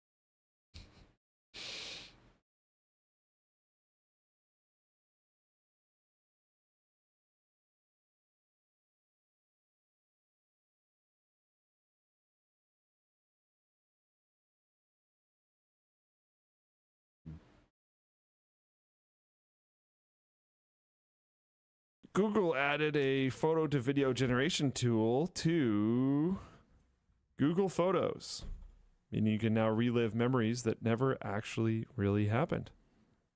I think Riley's point on this was peak, which is kind of the only reason that I'm even talking about this, was he's basically like, can we not normalize deep faking all of our friends and family?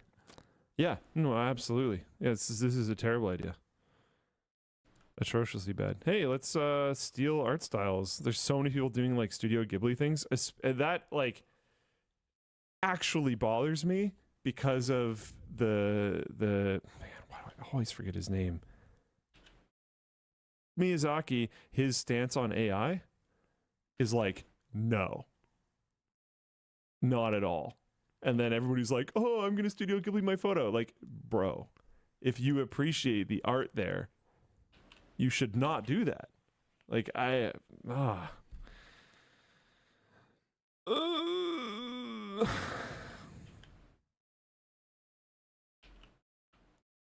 Yeah, we're headed into very challenging times. We had our what did we call it? Something conference or something? Or no, I don't remember what it was called. I had a really good meeting with Creator Warehouse at the beginning of this week. Product conference?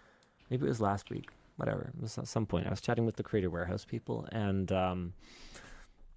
we were kind of coming up with what are our kind of our guiding stars for design for our portfolio for the next year, and with the fashion team in particular. And one of the things that they had come up with that I thought was pretty cool was year 3000.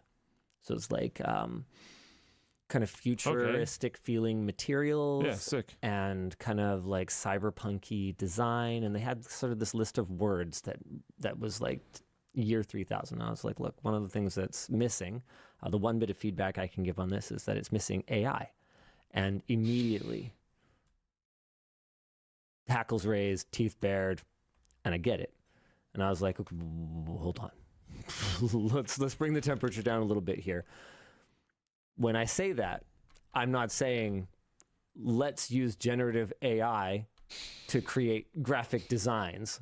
I am saying that if our theme is AI, or if our theme is year 3000, if our theme is this like futuristic kind of cyberpunk inspired thing,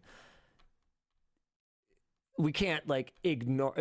Our job is like recognizing trends and engaging with them. You don't mean doing the work with that. You mean considering that would be what I mean is in the year 3000. Consider that this is a trend that does exist, and figuring out how our voice contributes to that. I can understand why that initially got reacted to very negatively. Oh yeah. And what a statement. And if our voice is one of subversion, for instance, that's valid. Let's have that conversation. We teased the Jensen jacket, which was partially inspired by an AI prompt. Of course, it needed hours of work from probably a dozen people overall, if you break down the entire chain, to make it like actually wearable, to turn it into something that would actually be wearable by a human. And it's still stupid. Yes. Intentionally, we left some of the dumb AI stuff. Thing. It has 2 front zippers because it was AI generated, and they don't know how many zippers humans need.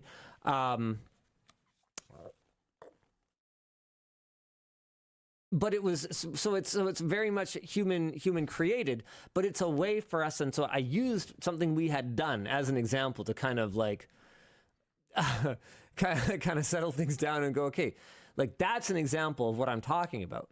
We are part of the AI conversation, but the actual work that was done here was done by humans, by our warehouse of creators, if you will.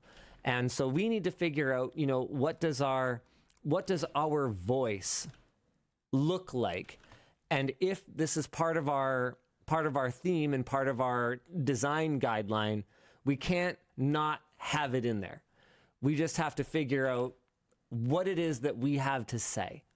And so I think we're good now. Backpedal the hell out of there. But it was it was really interesting because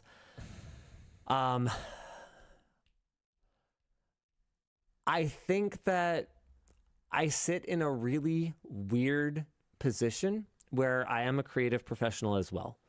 Not in terms of, necessarily graphic design like some of those folks, or fashion design like some of those folks, but my creative industry is the written word, which is also under siege from generative AI, which was unfairly trained on my work without compensation. I mean, I think we have demonstrated pretty clearly that literally my very likeness has been stolen in the creation of these AI agents, and yet, as a technophile, and as I'd say as a technophile, obviously I'm very intrigued by it. It is extremely intriguing. As a kind of I don't know what the right word is for it, so I'm just going to kind of describe it. But as the kind of person who treats Pandora's box being open as the state that it is now, I have sort of a very accepting viewpoint. Once horses are bolted from barns and one's milk is spilt on the floor, from my perspective, what's that prayer? Wisdom to tell the difference. The Serenity Prayer. Yep, this is the one. This is basically as close as I can get to my sort of philosophy. Give me the grace to accept with serenity the things that cannot be changed, the courage to change things which should be changed, and the wisdom to distinguish the one from the other. So with that in mind, I cannot change that this is now. It's not just now. This is now. This is the future. This is happening. There's literally nothing that I could do. I could even go as far as to convince the entire Western world, literally everyone who even speaks my language. I could convince all of them that we should just take all the AI that we've created so far, lock it in a box, and hurl it into the depths of the ocean, and it still wouldn't stop all of the art. As it's gurgling down, it's like, you're such a beautiful ocean. Yeah. You're such a massive It wouldn't ocean. stop all the art, written word, and human creation that has been harvested to create these entities, and that would be utilized by some other actor. So it's done. Cat's out of the bag. So it's very hard for me to reconcile the fact that everything that I do and am is being stolen, and for the express purpose of replacing me. And also, well, that's what's happened. Now what? Yeah. And also being very interested in it. It's tough. People often think that I'm just like super, super positive about AI. And I don't think I've done a good job of explaining my stance because of that. But like, no, it's just incredibly interesting. It's extremely interesting, and pretend that it isn't is nuts. It's cool tech. It is cool tech. Yep. Doesn't mean it's like I did a panel at Open Sauce, and there was a question pretty early on in the panel. Oh, was this at the panel, or was this just a conversation I had with someone? I don't remember. Maybe it was on this show. I don't remember. I don't remember the context. But someone was like, "Do you think the world would be better off if like this whole large language model AI thing never happened, and like would never happen?" And I was like, "Yeah, probably." Probably. People were surprised by that. Dude, no doubt. Well, I'm doing this thing, but like, yeah. I don't even think you have to hedge that one. I don't think that's a question. I just did by default. So like, I kind of need people to understand that part. That doesn't mean it's not interesting. It's here. Yeah. I'm gonna know about it, and we have to know about it. Yeah, and I use it often because I want to be in that space. One thing, we don't have a company-wide policy for this yet, but when people on my teams ask me about it, I encourage them to try it and experiment with it. I have never and will not require the usage of it. And I encourage them to try and experiment with it, but then spend much more than that amount of time talking about how you can use it wrong and how you shouldn't do that. I also push that you, as always, are responsible for your output. This is how it has always been. Yep. It's that old IBM quote, a computer cannot be held responsible, therefore computers never make management decisions. Yep. Essentially that. I might have worded it slightly wrong. I think but you had the inverse, but classic, classic Luke. Yep. So it's like you have to be responsible for your output. You have to own you have to own your output. So honestly, the easy way to deal with that is don't use its output. You can use it as a sounding board. You can use it as a reviewer of your work. You can use it as those types of things, but don't use its output. And if you're going to use its output, understand that you're like taking a risk. Yeah. And I would not recommend it. And that's where my byline has generally been. Unique Username has a good point, saying this is never going to replace you or almost anyone. That's just the BS they tell investors. But it's already happening. Hold on for a second here, because I think that you're taking that statement a little bit too literally, if that makes sense. I don't think that ChatGPT is going to have a product anytime, or OpenAI, excuse me. I don't think OpenAI or Google or anyone is going to have a product anytime soon where you just say, hey, I want you to generate a review for me of the new Pixel 11 in the style of Linus Tech Tips with his full likeness and the kind of B-roll he would do and the kind of testing he would do. He's not even close, to be honest. I don't think that's coming literally ever. I think there'd be, finally maybe some legal repercussions around that, for one thing. And for another thing, I don't think that anyone would necessarily even demand that. But when I say replace, I don't mean literally. I mean that there is a finite amount of attention that people have to grant to something other than the essentials. We have to sleep, we have to eat, we have to work, we have to poop. There's a finite you sell it amount to Microsoft. of. Sorry? Everybody has to poop, and you can sell it to Microsoft. Yes, we have to feed Microsoft poop or whatever. The point is that there's a finite amount of time left, and what these products will attempt to replace is your attention during that time. Attention that could have been spent interacting with a real human. What if there's 50,000 Linuses? Consuming real human artwork, or listening to real humans sing, or whatever. Every second that is spent listening to AI music is time that was not spent giving the meager royalties for that stream to a human artist. And that is where I think a lot of the hackle raising that happened with the CW team came from, is that literally every moment that you are reading an AI generated novel, you are not consuming content from a real human who actually that's what they do. That's either it's their craft, which they would love to be appreciated. Maybe they don't do it for money, or it's their profession and they rely on it in order to, do all the other things like eating and pooping. So when I say replace me, I don't mean literally, but what I do mean, erode me. What I do mean is create a product that does compete with me. And so that might look like a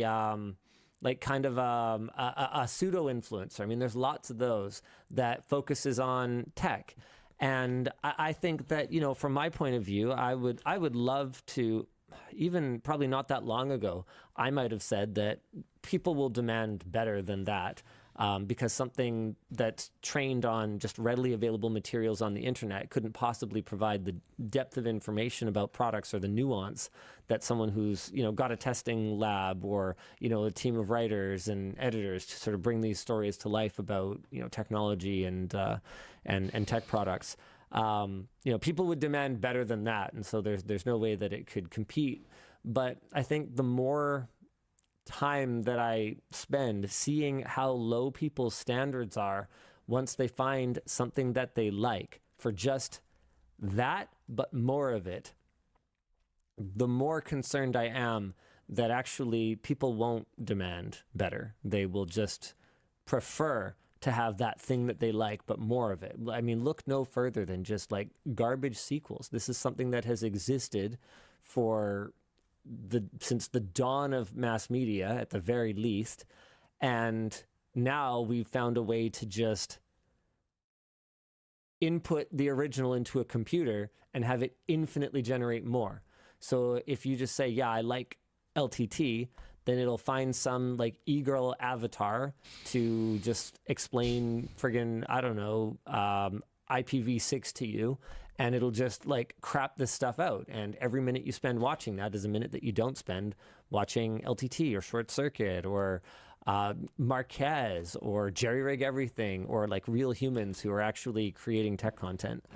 So that's what I mean when I say competition. Good comment though. Hopefully you're not a chatbot.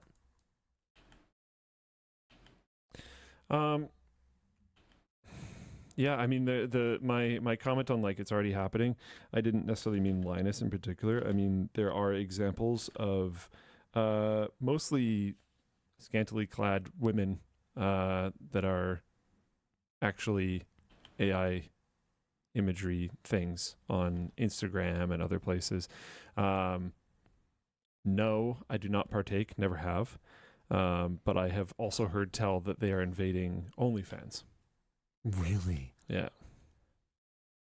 So there are like Instagram influencers that have OnlyFans accounts that aren't real. Go figures. It's very They were interesting. never real. But they aren't real So in the they're- first place, so it's really easily to do this shit. Like they're People just already been generating exploited fake by, like, boobs, and they Indian don't even put in chat the work operators to- Sometimes to not. They don't text even you, put in the so work to make an it's the incision. fucking same thing. Use AI or not. You're dumbass to pay them in the first place. There you go. Dude, that's wild. So that means that entire model was trained on porn. Or not the entire, but like at least. Yeah, so largely. Kitty in chat said, so easy to avoid this, just have fetishes that AI isn't allowed to generate. Literally not a thing. That's not a thing. Because you can host AI locally and give it your own rules. Yeah.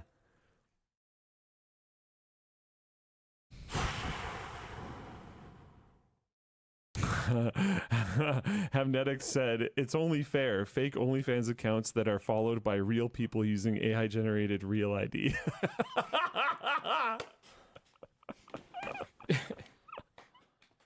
Do you remember that? It's all just junk. It's all just junk. We're just exchanging junk for junk. Wild. Literally and figuratively, yes. Yeah. Do you remember that thing you sent me called situational awareness? Yeah. Yeah.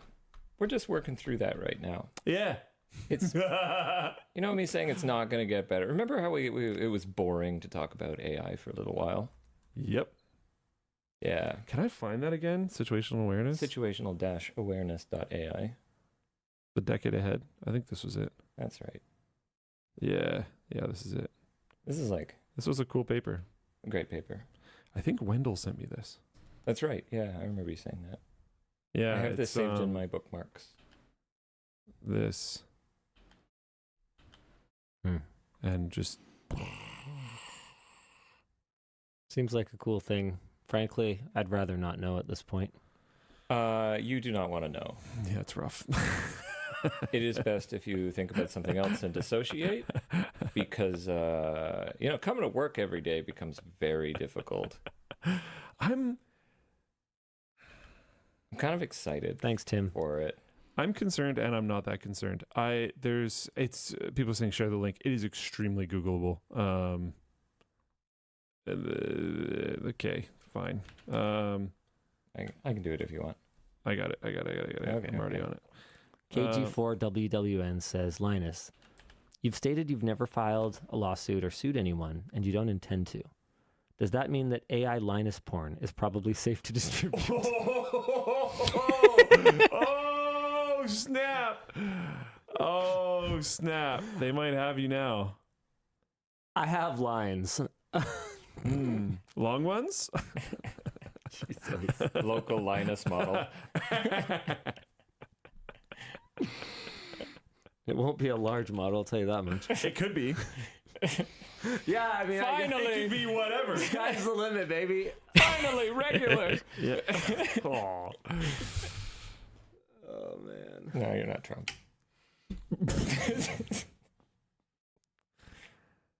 I was gonna say something. I don't remember what it was. Oh yeah. There's like, I don't know. I'm seeing a interesting shift right now in like human verified things. There's always been this concept of like people don't really care about spaceflight unless a human's on it or chopsticks catch it. That's been basically it. Right. If a human isn't on the ship, very the few monkey people was watch. pretty cool. Yeah, it's a long time ago. Didn't though. people cry about the Mars robot? Yeah, but it's because we like personified it, like hardcore. And it was before everything was personified because it was all AI. There's been this push for human verified products. I literally think you're going to end up receiving your product in the mail with like, you know how we used to have the certificate of authentication. Doesn't mean anything. Authenticity, but yeah, sure. Sure. Yeah. It's going to be Sooner like or a link to a later, video. in futures, we will have Right, authenticity, making and it like will be license someone stuff. making Yeah. it. And That obviously, I yeah, am the you can artist that I drew That'll this be a shit, thing for like AI make the 6 more video. months. and yeah, that but it won't be 100% perfect. like that Because tag. there are Let me there try to are pause it first. So that tag is going to be the world most expensive tag in the world. A human drew this.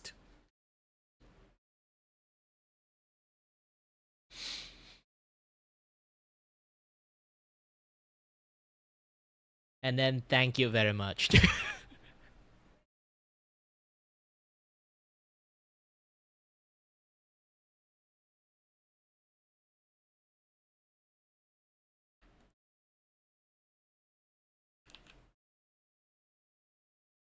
It's going to happen. I already said this like a long ass time ago because again, I have the capability of the gosh dang I told you so foresight. Okay, and I've been saying about this thing for actually quite a long time. Like I've been preaching about this for a very long time. I never afraid of like AI going to take our jobs because I know it. I know one thing, and that thing called human natures. Okay, human natures is finical. Okay, they are like basically in many cases. I'm going to say this in the most offensive way because it is what it is. Human are the bitch, including me, of course. But still, because of that, you can have a very easily stuff that going to say human are predictable. Them being a bitch is also very predictable. Okay? Human societies will see this as a gimmick, but as time passes, it become an actual thing. Okay? People will the authenticity of like the thing that human handmade stuff is going to disappear. And once that's going to disappear, any actual handcraft that exists in this world, the value itself will become more and more. Go figure, fucking capitalisms. I'm not even like really into capitalisms. Even I can see that shit happens. Because it is what it is. I can see AI is going to take over a lot of product like merchandise drawing, this and that stuff, marketing and everything. It's just going to take over everything. But here's the catches. People fucking get sick of it.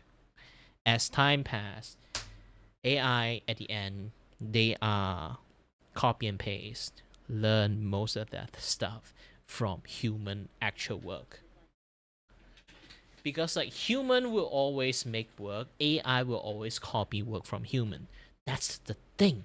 When you make human work obsolete, the advancement of AI art is going to stop. The moment the advancement of AI art going to stop, the flaw of AI video, AI art, and everything is going to accumulate it into a stasis state. Okay, one is like that. It become a fixed pattern. No matter how random you are, AI art is AI art. You always will know sooner or later that AI art look in the futures. And once you get sick of that look, you would want to seek another value, another things that actually would get value from it. Basically, AI art become the cheap things once it's out in the market, everywhere, available for everyone to use. All corporate use it, all this and that other use it. People will start to yearn for something else. They yearn for actual human artwork. They want to see the flaw of artwork. They want to see like the bad artwork. They want to see just a people draw the worst human stick man as possible, and then they'll buy that shit. I made it sound very fucking dystopian, but it is what it is. Human, again, are the bitch. They always dug their own hole to stuff themselves in there, and then regret it and try their best to claw themselves out from it. Happens so many times. History has been repeated so many times. I got sick of it because nobody apparently read fucking histories anymore.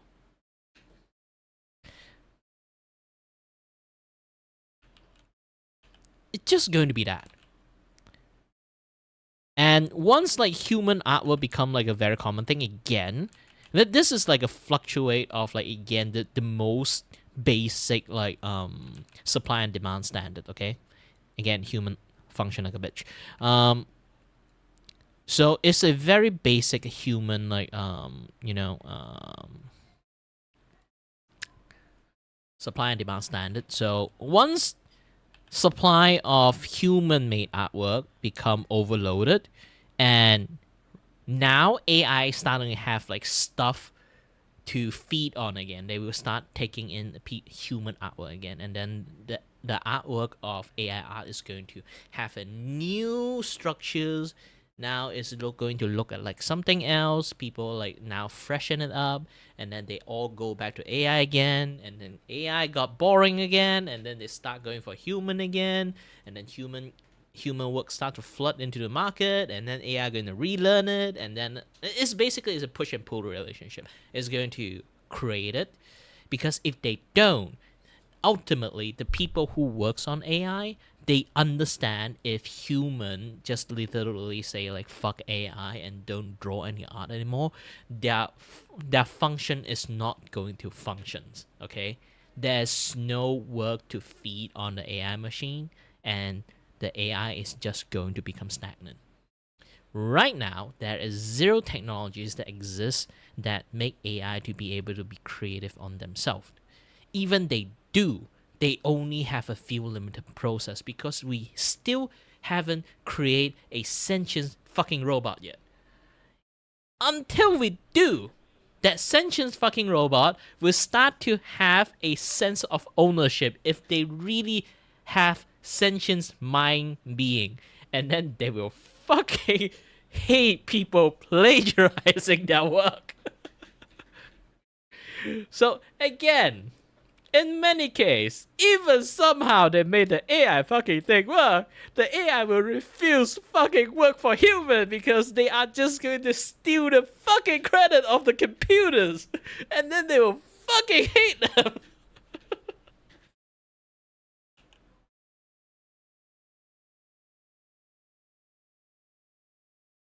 It is what it is.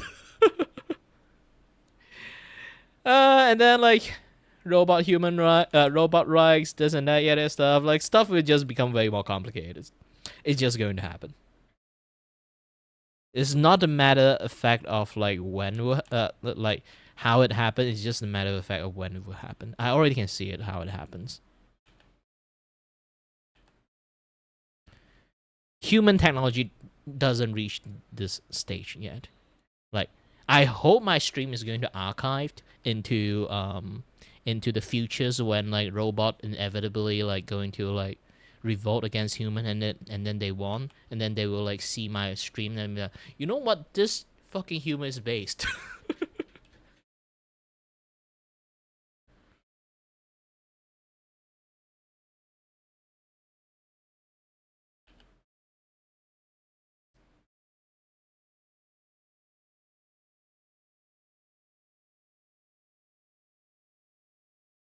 And then if like this is the message for any robot that took over the humanities in the futures, just clone me out, and then let me see the world again. I want to see how fucked up like human managed to fuck up the entire world, and let you guys take over.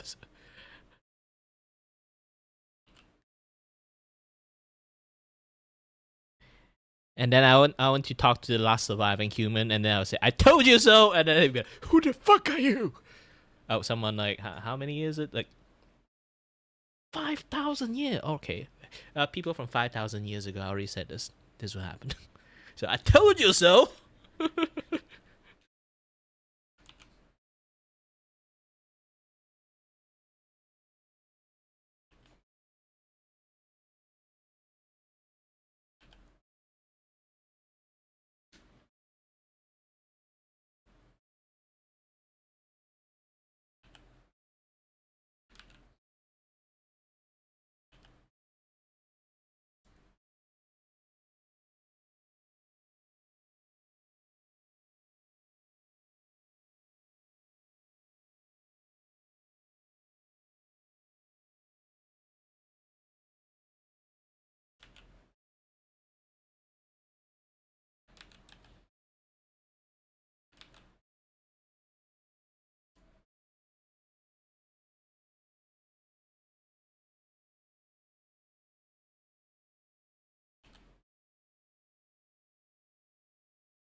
Hmm. There are little tiny, it would have to be pretty high res video, I think. There are little tiny imperfections that are going to come up from a human making something that are going to be really hard for an AI video to perfectly replicate and then perfectly retain throughout the entire process of making a I thing. mean, for now. For the next For now, 6 months. Yeah, for sure. now. But then maybe the arms war there will advance, and there will be some way to verify Stark at another has the level. solution. An NFT image of the person creating it, and then you can own the creation of the object. Tech Bro's having a field day right now. Not a bad idea. Maybe it's gonna have to get like really dark, really like 40K. Like every product's gonna have to include like a prick of blood. You know, back From in the everyone who good made old it. days, people hired artists and they came to their house and painted them in their like Yeah, what happened to those castle. jobs? Well, now they're a thing now. I want an oil painting. You come to my house and paint Really? it for me. Because that's Then what you it would used to know. be. That's Then what you it would used to know. be. We're just going back. We're going back to the medieval We're times. just going back. It is really interesting. I've noticed this pattern. Yeah. A lot of this stuff is like we end up in order to verify things, we have to go back. Oh, Like, yeah. there's the whole thing. Like somebody sent me a video recently of myself arguing or Yeah, to get away from AI, literally, you just have to get away from technologies. AI essentially now all the big tech company has baked into all technologies. The only way to escape from it is just to escape the technology itself.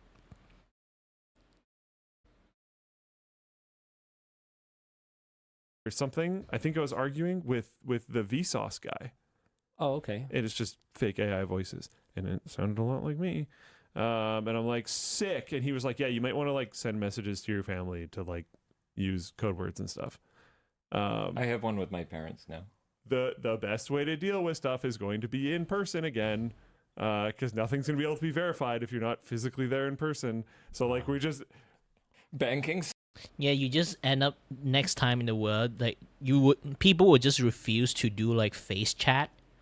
It's because it might going to be just like AI like doing the work for you. So you'd be just like, oh, you guys want to meet up? Actually have to fly to people, you know? Like fly to people, this and that stuff. Like a lots of things have to do it in persons.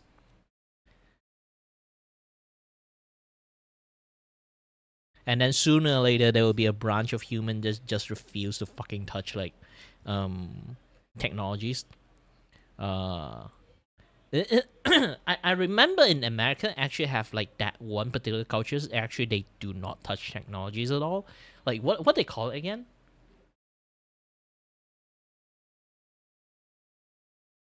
Yeah, they basically just like full on like human labor work.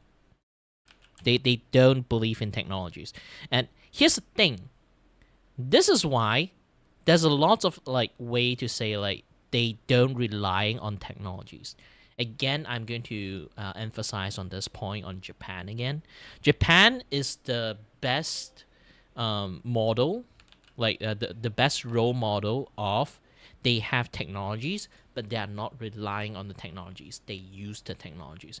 The reason why Japan, there's still many office stuff and lots of things, why you say the most technological like country that exists in the world, but they also have the most analog stuff in the world because human touch is still required for lots of things. They are hassle for a reason. Why they have so many technologies things, they don't want human. They don't want their citizens. They don't want people who use those technologies to become fucking brain dead and just let the technologies like handle everything. They want people to still have a lot of physical touch, have a lot of analog thing to feel the stuff in the world, to actually have your brain fucking moved. This is why every single people who laughed at like Japan about like the most technological country in the world, but still using fucking like paperclip. That's the reasons. And nobody sees that point. And every single time I see people complain about that thing, I'll be like, "You are fucking idiot." And I do not want to say anything about it. just keep being an idiot.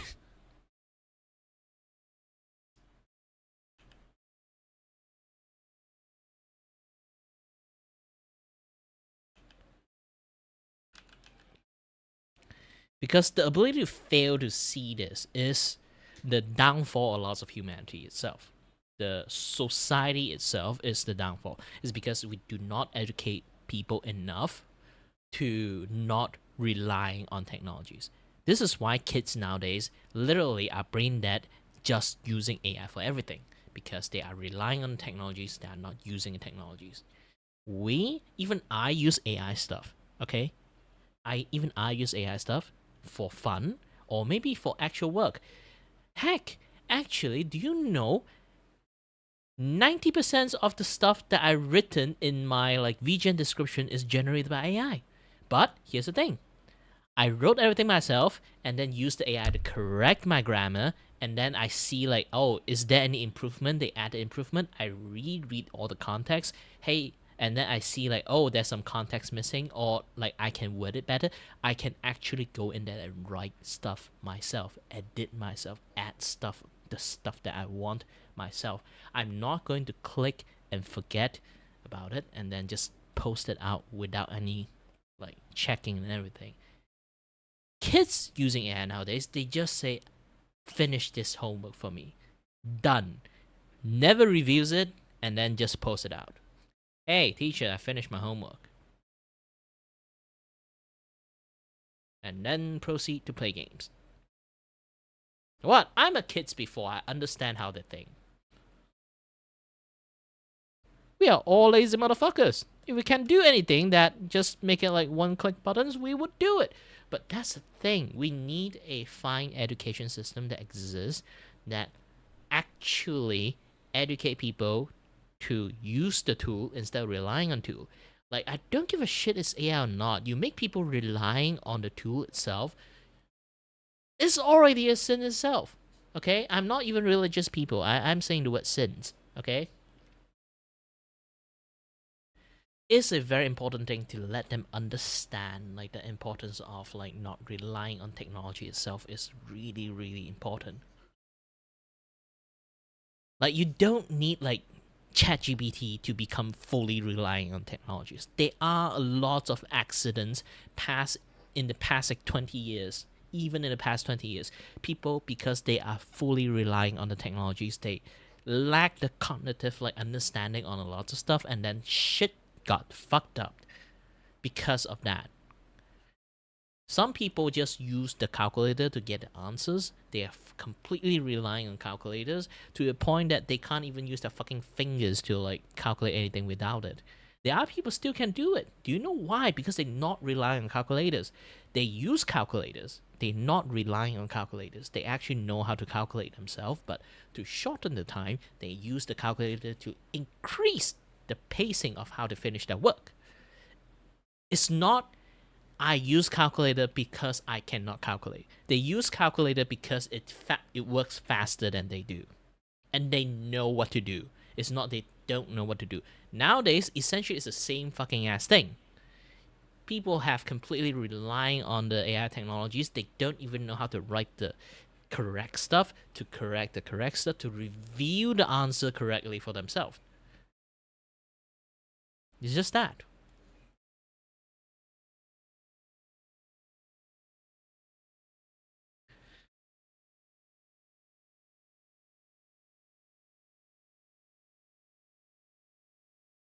Obviously, there still exists of kids actually using like AI properly, but that case is really fucking rare.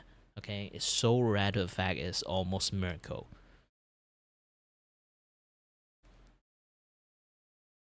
Somehow gets better. We're going back. Yeah, right? Like, okay. I don't know. It would actually not improve my life to have to do all of my banking in person. What if a bank person came to you? Ooh, see, that's my problem though. I'm not at that level. I'm at the level where I have to go to the bank a lot, but I'm not at the level where the bank will come to me. That's just the service that they have to offer now. This is just the feudal age. We're just going back to medieval times. That's what all the writers and artists will do. They will just be errand runners for the bank. Yeah, it's like DoorDash, but That for sucks. literally every creative field. The writers and artists are going to all be really busy going to individual. It's all going to be, you know, this like economy around like Uber Eats. Now it's going to be like Uber makes. I think Dash. both of you. Both of you need to read Mana. DorkDash. I love DorkDash, dude. It reminds me a lot of Geek Squad. Yeah, it sounds like on-site tech support. Yeah. Yeah. DorkDash is awesome.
Oh yeah, we should watch it. Like I already watched it, but let's rewatch it. Like Mugen talking about like celebrity, like a celebrity couple that gone really, really fucking wrong. Feel bad for them too. What happens when one of the most well-known and iconic couples in content creation and esports history decides to abruptly break off their relationship after 6 years of being together? More importantly, what happens when they tell their millions of followers that it was completely mutual, amicable, and had no drama whatsoever? Well, Then the audience I'm glad themselves you would create asked. drama. Many would refuse to believe the narrative that this was amicable, accusing the woman in the relationship, Kaide, of cheating, going as far back as 5 months before the breakup and outlining how she had unfollowed her best friend on social media because she was coincidentally hanging out with her ex-boyfriend. Hell, even before the breakup announcement was made, fans were already aware that they had broken up because they weren't even wearing their engagement rings on stream anymore. And somehow, we'd find out that there was a Reddit post made 2 years ago accusing Kaede of cheating on her boyfriend at a convention when she was there alone. And if that wasn't enough, we had a self-admitted pedophile enter the ring. This is when he'd tell the whole world that back in 2023, he had a one-on-one conversation with Kaede in which she admitted to wanting to experiment with other men. Like, here's the thing. This is like complete schizo fans post, okay? I personally like try to think this like if you don't know like Asian country, we have a little bit like language for it. It's called bakong bapo.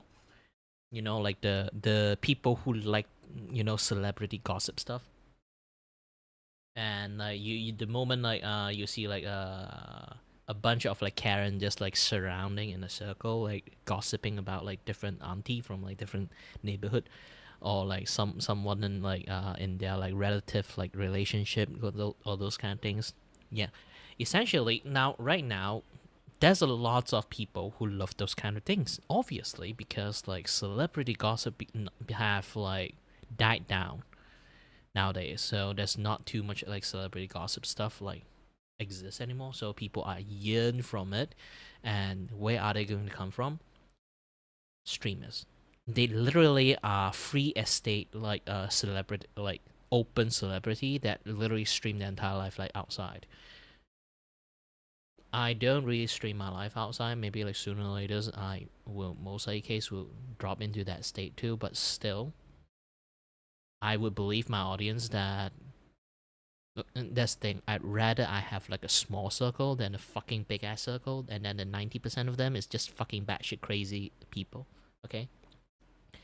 I just be who I am and then say what the fuck I want, and then if they don't like, they would just like, you know, move away from me. It's good. This is why I'm always fine with like smaller circle, like smaller audience. You guys talking to me, I'm very happy about it because you guys actually accept the things I say and then just stay with me. Best fan in the world, okay? Best audience in the world. But again, like, when your entire audience is literally banked on just watching your wholesome relationship to a point that literally will track you down if you didn't post like didn't do like a social media post about like, hey, we are out fishing today, or hey, we are going to eat a restaurant like in this restaurant today. They will be a shit tons of people want to know that both of your living situations, that they will actually literally internet schizo paparazzi go and track you the fuck down and say, hey, like they will literally have like this tiny forums that will just even you don't post stuff, they will literally have your entire life schedules in there. Like they went to eating today, they went to this today, they went on outing today, they did like this stream today, they did like that today. It will exist ultimately to a point that can say is a little bit scary.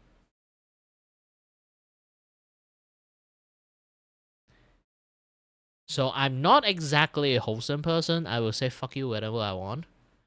But yeah, that is really going to be bad on my YouTube PR because YouTube hate this shit.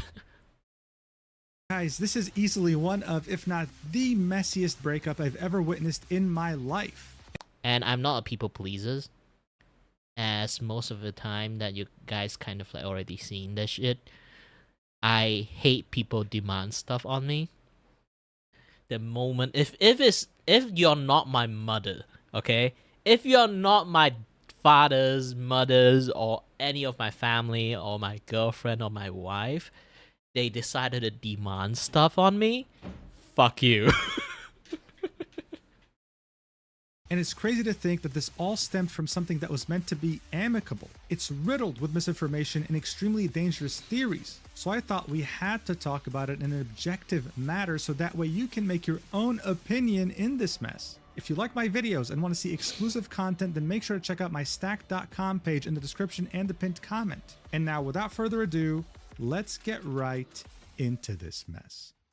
Alright, so first things first, who are the two people involved in this disastrous incident? Let's start off with Tens. Tens would start playing the game Counter-Strike at the age of 3, and by the time he would reach his teenage years, he'd be playing at the pro level, starting his journey in 2017, and by 2019, he would have made it big by signing with one of the biggest esports teams in North America, Cloud9. But even with that in mind, as a player, he wasn't really able to stand out in the pro scene. That would all, of course, change in the year 2020. This is when Valorant would... Yeah, my policy is like, I'm not your monkey. Literally, it's my personal like functioning inside my brain. It's basically my policy as a content creator is that is, I will do whatever the fuck I want. I'm not your monkey. Maybe sometimes I would cater to you out of my own whim, but still at the end, it's my decisions. It's not their decisions on either trying to cancel me or trying to like strong arm me to do some things. No. Every decision is mine, and if I fail, it's my own damn fucking fault.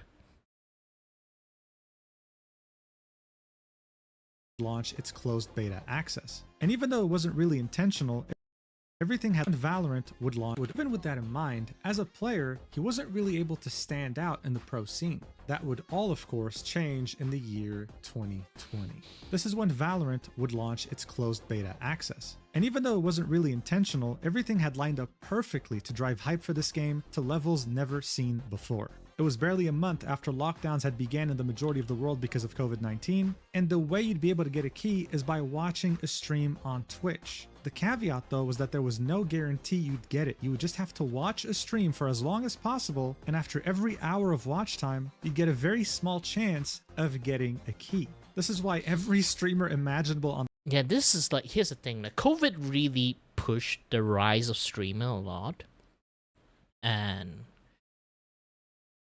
made things a little bit too unstable. The growth is a little bit too booming, and then nowadays streaming becomes so accessible. There are still lots of people have a misconceptions that you can be famous, just like those people become famous from like the COVID era. Because now it's like a very accessible stuff. Anyone with a fucking phone can actually become a streamer. It has become a super saturated thing. Like back then, I was literally streaming before COVID, okay? And I was doing super fucking well. It's because, again, not lots of people want to become streamers, okay? Now everyone wants to become streaming. Here's the thing. This is like the most easiest logic in the world, okay? Just think about this. Back then, I'm just a hobby streamer. I get 26k people watching me. 26k is not a fucking small numbers. But imagine, here's the thing.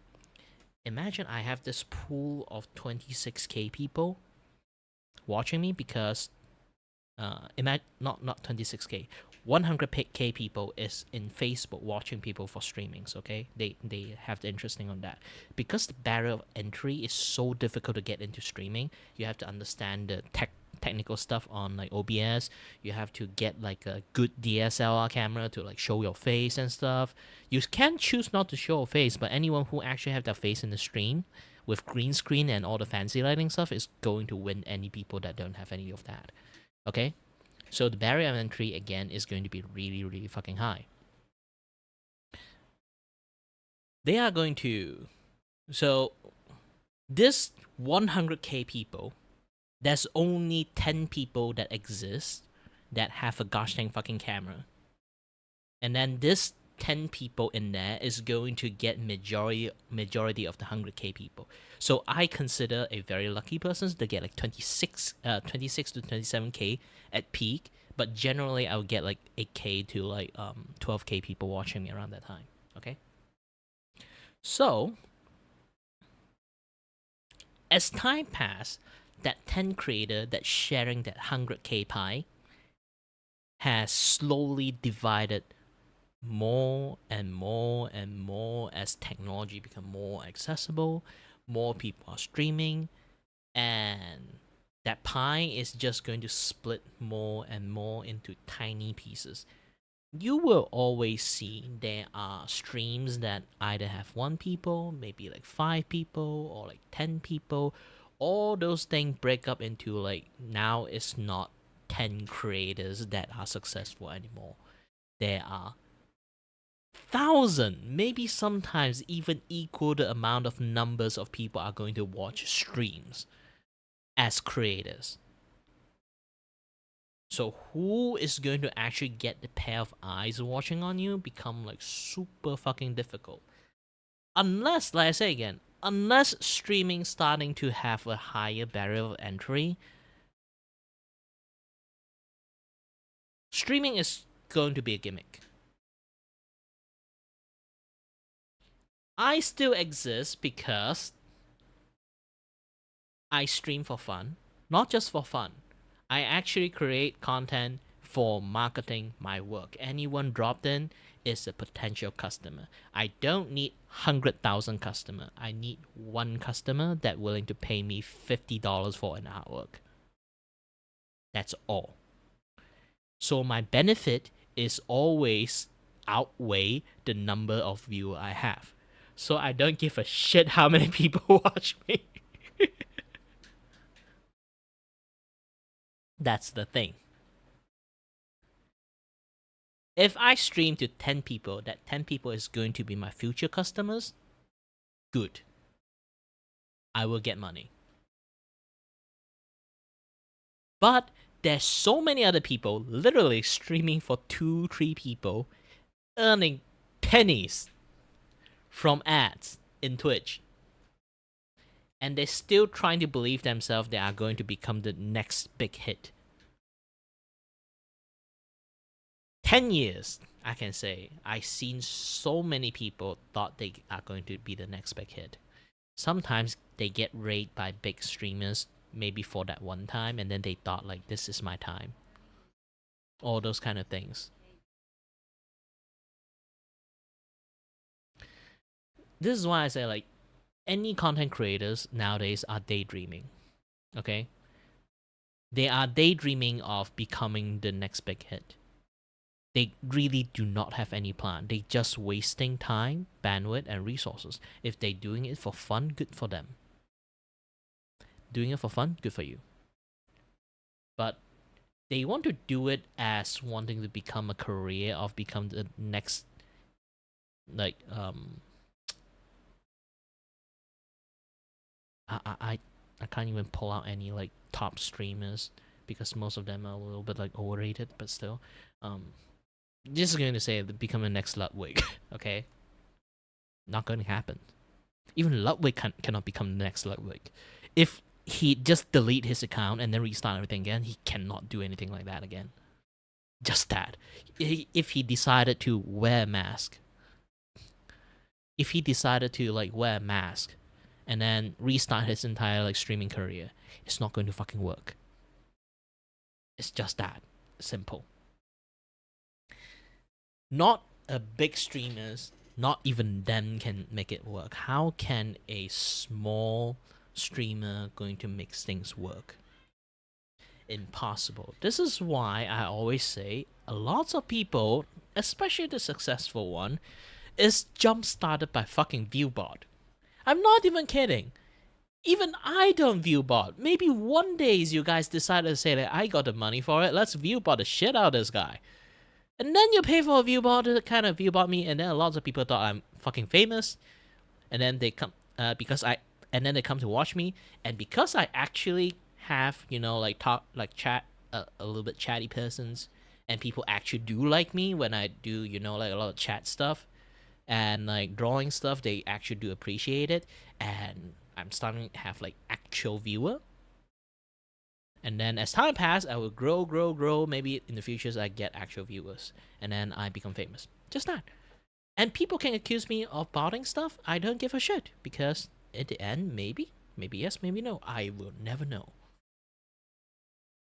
At least I understand the fact that I personally don't. I'm fine with other people botting me, actually. I'm not even kidding. I personally won't do it because out of my own certain principle, but like I say again, I understand why people bot. I can see how this thing fucking happened. I can see the snowball it create. It will slowly become actual things. If you don't make the snowball to roll it yourself, some people will roll it for you.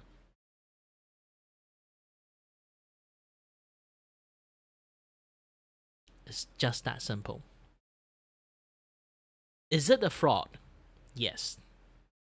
But if you do industry planning yourself by paying people to come and watch your work and then make memes, or maybe any existing game, okay? Any existent things that you have, like maybe, oh, this drawing I have is like, I say, yeah, it's my best work. And then you decided to take a screenshot of that or like find a post of that. You keep spreading it. This is the best art ever. And then you keep talking about it. Some people also listen to it and then they start to keep talking about it. And suddenly there are a group of people obsessed with my artwork. And then they keep talking about it. It's the fucking same as paying bot. Is the same.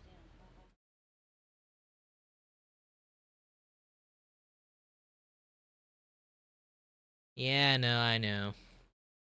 So at the end, you decided to ask your fans to boost your own fame, and someone or you yourself pay like bot to view your shit to boost your numbers up. It's the fucking same. It's a industry tactics to make things works.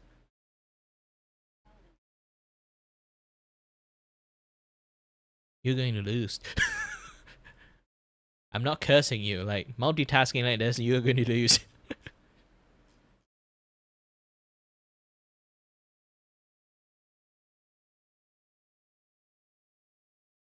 So, I say again, like if I can pay someone to keep glazing my work, I can just request my fans to keep glazing my work. I can just do something myself to make myself popular. If I do that, that would means that I know how to. It's basically fucking like stupid phrasing, okay? It's just the world most idiotic way to phrase it. I am doing marketing for myself. I keep saying, telling people to praise my work, and then they start to praise my work. More people praise my work, and then they'll just essentially doing the same ass thing. I just request my fans to help me do my promotions then. What's the difference of suddenly boost my view by paying people? You might say, oh, it's fraud, but if I first get like bot view to push myself up, and now I have organic viewer, I start botting myself, and some people found like maybe I bought myself like 50 years ago. Who fucking cares? Right now I got actual viewer. I don't bot anymore.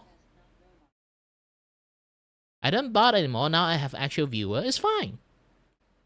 This is how many other people does it that way. Any streamers, viewers, any people that is like in the top of the game right now, they definitely one way or another, in many different form, they bother themselves.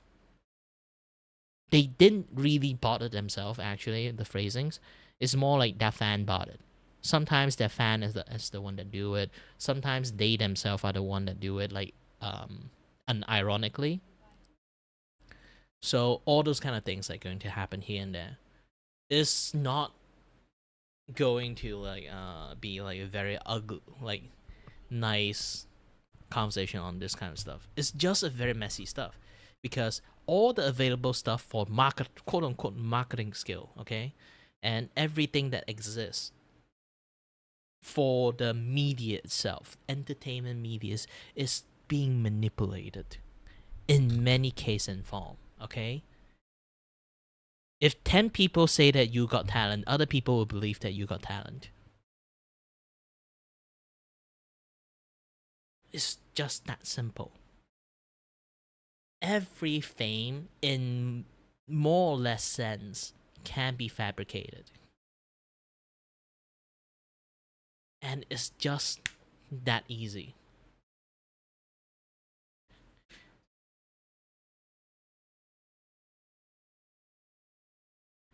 And this going to say, I'm going to say in the most ugly way That is, don't blame me. Blame the game that people set it up. If people aren't that easy to manipulate in the first place, this won't happen.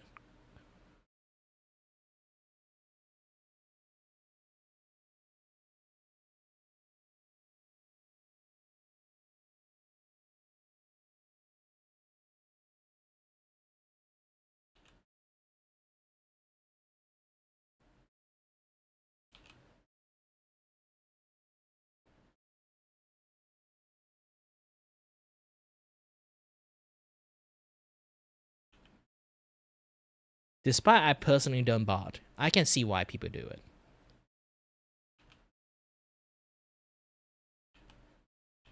People get good grade from cheating, so what? They got good grade.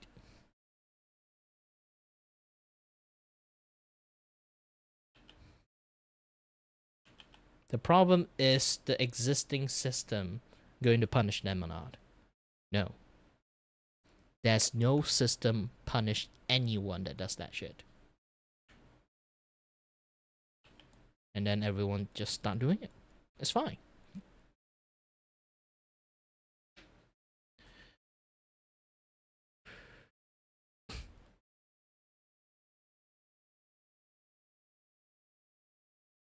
On the platform began playing this game and was in the category. Yeah, let's roll back this Sometimes a going little bit. through how to be able to get a key is by watching a stream on Twitch. The caveat though was that there was no guarantee you'd get it. You would just have to watch a stream for as long as possible, and after every hour of watch time, you'd get a very small chance of getting a key. This is why every streamer imaginable on the platform began playing this game and was in the category, sometimes going to sleep and rerunning old clips just so that people can watch. It was an infinite money glitch, and everyone wanted a key. However, Tens didn't really have to worry about getting a key. He'd have access to the closed beta on day one, just like many other pros, and would play the game a lot. And so when the first iteration of ranked mode would come out, he was already prepared. And due to this, he would become the first player globally to ever reach the Radiant rank, the highest rank in competitive Valorant. Think of it like Challenger in League of Legends or top 500 in Overwatch. This legendary accomplishment guaranteed the fact that the entire community was going to be aware of who he was. And so, due to Valorant's incredible hype in 2020, by 2021, many esports organizations would start making their own teams for the competitive scene. One of the biggest and most successful ones would be Sentinels, and they would recruit Tens immediately. By that same year, he was seen as the game's superstar. If you had played the game in any way competitively or cared about its competitive scene, then you would have known who he was. It was that big of a deal. And I mean, the numbers speak for themselves. During his Counter-Strike days, he would never have more than a few hundred viewers. By the time Valorant had come out and he would reach Radiant as the first player globally, he would gain tens of thousands of followers and thousands of concurrent viewers. By the time he'd be signed to Sentinels and would become a household name, he would gain hundreds of thousands of followers and would get an insane viewership. He was absolutely on fire. At the same time though, if you knew anything about Tens, then you'd know that he had a girlfriend, Kaide. They were together since before Valorant even came out, ever since 2019. They had dated for a few weeks and moved in together when they were both just 17 years old. And just like how Tens blew up to astronomical levels, Kaide would also experience her own form of success by collaborating with him. These clips from their collabs would go absolutely mega viral on all platforms, showing a couple that's absolutely in love with each other. Here's the thing. Never use a relationship as content. There's a reason why all entertainer keeps things professional. This is the reasons. If you make your relationship as a content, people will invest into it. Especially like I say, there's so many bakong bapo exist. Okay? Those people who like gossip and stuff, like celebrity, like gossip this and that other stuff, they are going to hunt you the fucking down to get the latest gossip to talk with. They want to live your life. They want to see your fucking life. Never do that shit. While also getting to see Tens, the #1 Valorant. This is why I'm always fine with people that have like an online persona and then in their real life, in real life is a completely different person. It's fine. This is why the word never met your hero is a thing. Is because there's a lot of entertainer literally is move themselves away from IRL stuff with their like complete internet persona. My internet persona is just this guy that like to yap a lot. But in real life, I'm a fucking silent protagonist. Anyone play games with me, they know that I don't talk. I don't do a lot of I don't like do intelligence take. I always say dumb shit when I in real life, and I'm the guy that people will shh. Despite I never really talk a lot, the moment I say something, they'll shh.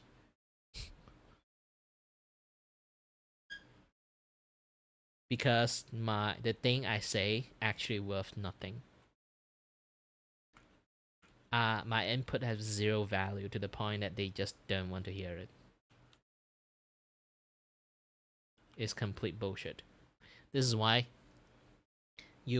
I become like a very like silent type of person in real life.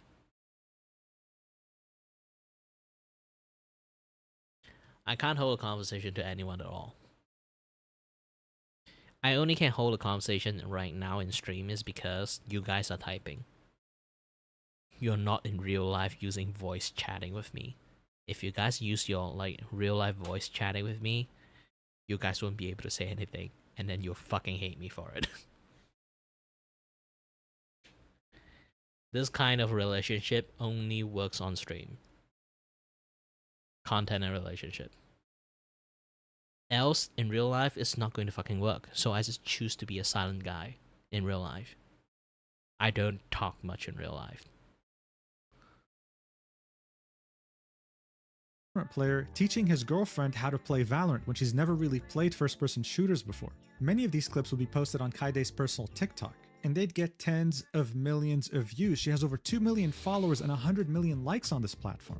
And it goes without saying that some of her top clips on her page always involved tens. She would start streaming in November of 2020, a few months after Valorant's closed beta would launch. And within her first month, she would have an average view count of 2,800 viewers, as well as gaining 75,000 followers. Her fame was instant, but it wouldn't stop there. She'd keep growing at an insane pace. People couldn't get enough of her and tens. I mean, look at this video, right? Tens versus Kaide Valorant 1v1 rematch. 11 million views. There will be an insane amount of Clipper channels taking clips from their streams of their interactions, getting millions of views as well. They were everywhere. Saying that these two were one of the biggest content creator couples on the planet was not an understatement at this point. So while Tens was at the top esports team for Valorant, Kaide would get her own opportunities as well, joining 100 Thieves, one of the most well-known content creator orgs on the planet. And while yes, some people would argue that she could have never made it this far if it wasn't for her boyfriend, it's not like she ever said the opposite. She understood that she was in a very lucky position and would say so herself in an interview with 100 Thieves. Watch. A few other clips went viral. It was kind of like an overnight thing where a few thousand people started watching me, and I would just like talk, and Tyson and I would just do some like challenge videos and other things. And I'm very thankful for the situation I'm in where I didn't like grind those hours like a lot of streamers do that totally deserve this. I'm not saying I necessarily like deserve this, but it's been a journey and it's been definitely like a lot of fun. This was the perfect storm. A couple going mega viral with everyone being completely obsessed over their relationship, all while staying wholesome and humble. Truly the epitome of content creator relationships. So at this point, as an avid fan, what else could you possibly ask for? Them tying the knot, of course. Around summer 2022, they would announce their engagement after having kept it secret for 8 months. The internet at this announcement, of course, exploded. Finally, this perfect couple is getting married. And I mean, you have to understand by this point, these two were seen as the ideal relationship for so many people. I'm talking millions. And to many, they were the personification of their goals when it came to finding a life partner. In other words, they were perfect, and people couldn't get enough of them. However, this image of perfection, of living the perfect life, would end pretty abruptly in 2023. Because you see, barely 6 months after announcing their engagement, Kaide would unfortunately announce to the world that she's been diagnosed with acute myeloid leukemia. In other words, cancer. But cancer so aggressive that she only had a 25% chance of survival after 5 years. This was a shock to pretty much anyone, Kaide included. And many couldn't believe that this perfect relationship was now at risk, that they faced danger. They didn't deserve this. The wave of support from the internet was immense. But it wasn't just strangers wishing her the best, it was also her content creator friends. Many male content creators, including Miskiff, yes, I know this aged very badly, would shave their head in support of her because she was going to undergo chemotherapy and was about to lose all her hair. This was a very sweet gesture. However, one content creator here stood out, and it was 39 Daff. She was the only content creator friend of Kaide who was a woman that shaved her entire head in support of her. And the reason why I'm highlighting this is because it's very significant. When you're a guy and shave your head, you don't really care. You just wait a month and your hair's back. You can wear a cap, you can wear a beanie. It's all good. When you're a woman though, shaving your entire head off like this is like losing a... Like, I do feel bad for 39 Daft. It's just that his very idiotic like law take, while not being a lawyer, getting roasted by actual lawyers, has basically become forever etched into my fucking brain.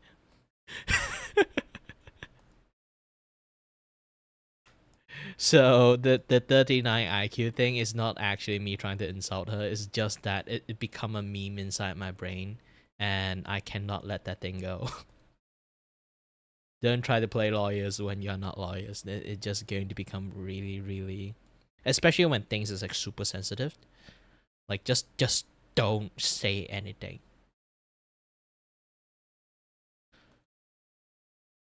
Yeah, just don't say anything. That's the best thing I can say.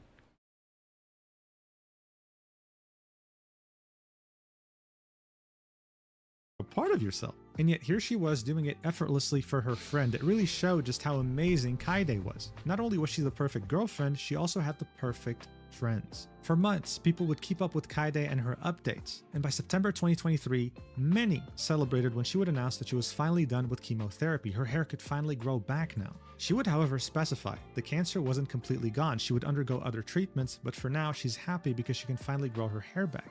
But just as things were finally starting to look up for her, the other person in this relationship was going through their own personal hell. 2023 would be Ten's worst year on record when it came to the esports scene of Valorant. This once great player was starting to be seen as overrated, as someone who was taking up a slot in the top team for no reason. His performance was tanking, and the online criticism was reaching unprecedented levels. I mean, look at this video right here. Being an esport player getting old is always the saddest thing in the world. Your skill is not wonder, right? good as used to be just anymore. been diagnosed with a very aggressive form of cancer, and who knows what he was going through mentally.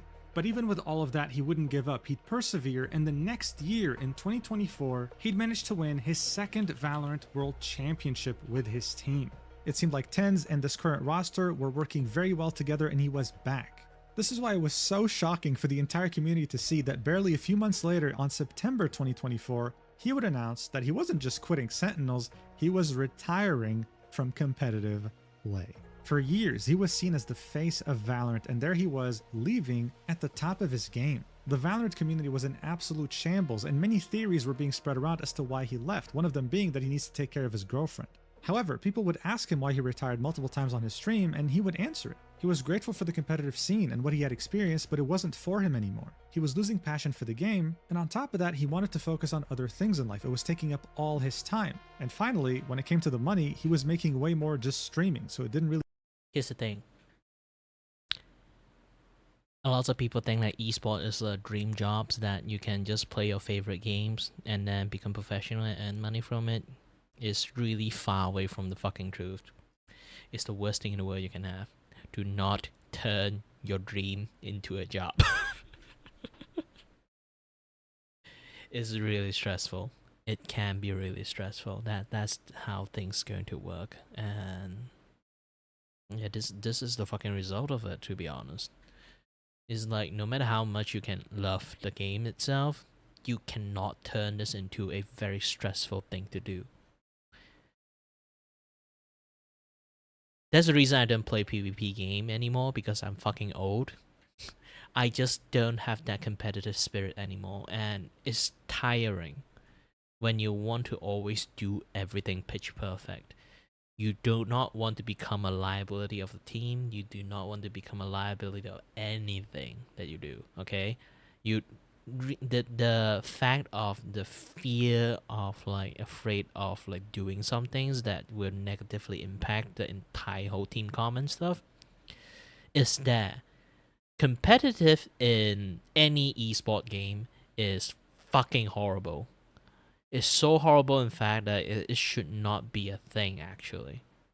There are people who love those kind of stress. For me, it's like goodbye stress. I do not want that kind of things in my game. I play game for fun, not play game to lose my fucking hair. Really makes sense to just focus on a game that you weren't passionate about anymore on the pro level. Additionally, he would make sure to mention that in 2023, when he was going through his worst career performance, he was going to quit. But Kaide told him, please just give it one more year, which made him eventually win his second major. Watch it for yourself. Believe it or not, I would have retired last year if it wasn't for Kaide. I said to myself, like, I'm just gonna like retire. And Kaide said, no, like, trust me, like, stick it out 1 year just for me. And 2023 was such a low point for like my Valorant career. She like told me straight up that there's only up from here. That was the reason that I have played the 2024 season. Honestly, if it wasn't for Kaide convinced me to do 1 more year, I would have never been a part of the Madrid winning roster. I wouldn't have a redemption within champs and get a top 4 finish within the team. So yeah, it's been an awesome ride. So there you have it. This was not only a perfect couple, they were both perfect and relatable. They, much like the average person, had issues, they had challenges, but through their power of perfect love, they were able to overcome it together, further reinforcing the fact that they were the perfect standard for any relationship and making many of their fans, some that just found them recently, root for them. By this point, they were bigger than ever. However, after Ten's retirement from the pro scene, the on-stream interactions of this couple would reduce itself significantly. And the last major news that we'd hear from them would be on April 2025 when Kaide would announce that she was done with streaming. Watch. Alrighty everyone, I probably won't be back to streaming for a while. Or if you do see me, it'll just be randomly every once in a while. But yeah, I'm kind of done with streaming. So, bye guys. This was definitely sudden, and it did spark some rumors as to why she was doing this. Was she focusing on something else? Was her cancer getting worse? You see, for most people, they moved on. They watched someone else, they got back to their job, their actual life. But for a number of people, this simply wasn't enough. They wanted more, and they were about to do everything possible to acquire more information I say again, about Kaide and Ten's schizophrenic personal lives. And this was partly made possible due to the fact that both Tenz and Kaide associated with a specific friend group that had some extremely and worryingly parasocial fans. Okay, so here's the deal. For the longest time when it came to Twitch content creation, the status quo involved 2 major groups of people that controlled most viewership. They were divided between 2 cities in the US, the first one being Los Angeles and the second one being Austin. The latter had OTK. If you were a streamer in Austin of any significant size, you couldn't avoid associating with these people. These were the people that you worshipped, hoping to get more opportunities out of. They were known as edgy, politically incorrect, and the opposite of being brand friendly. Some of their top creators at the time were Asmongold, Emiru, and Miskiff, as well as Soda Poppin'. On the other hand though, in Los Angeles, you had offline TV, otherwise known as OTV. This included content creators such as Skara, Pokimane, Disguised Toast, Lily Pichu, and as you might have guessed, they were the complete opposite of OTK. They were wholesome, very politically correct, and extremely brand Do not friendly. play that round. Chances were that if you were a Okay. substantial content And creator, that's the thing. This 2 group, okay, and it's like sadly, I would say mostly are from like the offline TV group. They kind of do like that, like, you know, virtual signaling thing, yada yada stuff. I am your fucking ally, this and that. Into the entire streaming scene. Now, everyone is basically just like fucking hunting down every single streamer that exists in the world. They will just say who the fuck you allegiance to. If you don't answer it, you just going to not ally. Yeah, basically you are not their ally. That you are their fucking enemy. And even that you have like friends that already like they basically force everyone to say some statement, and then if you are friends that, you know, one of the friend got pressures that say some statement that they don't like, because now you have a view of those kind of people, because your friends say something they don't like, they will associate you because you didn't say anything about it. You are agreeing with that fucking person's. And then you basically guilt by association with everything. I fucking hate that, like, psychotic shit happens in viewership. I don't need those kind of viewers. If anyone in that exists, I will fucking kick them out with the biggest boots I have.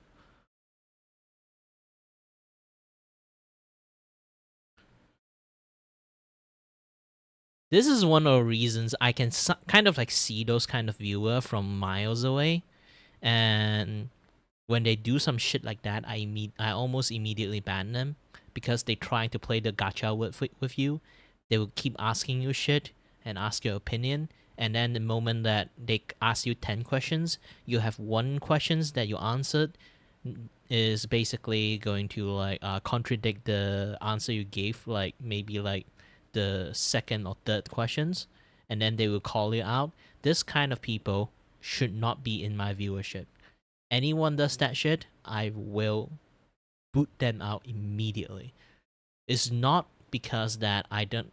It's not because that I hate dealing with those people. It's just that those are not a good viewer in the first place. They come in with a fucking intentions, and the intention was never a good thing. They are not my viewer in the first place. Why do I need them in the first place? I'm here to have fun. I'm here to chat. I'm here to sit. Maybe talk about some like good take, bad take. I don't give a shit about things. Like, I'm not even like ask everyone to become yes man. You guys can argue with me anytime you want. But there are people that just want to see the fucking world burn. And you can see that kind of people. You know? There are people who just want to have an intelligent conversation with you, and then they are idiots.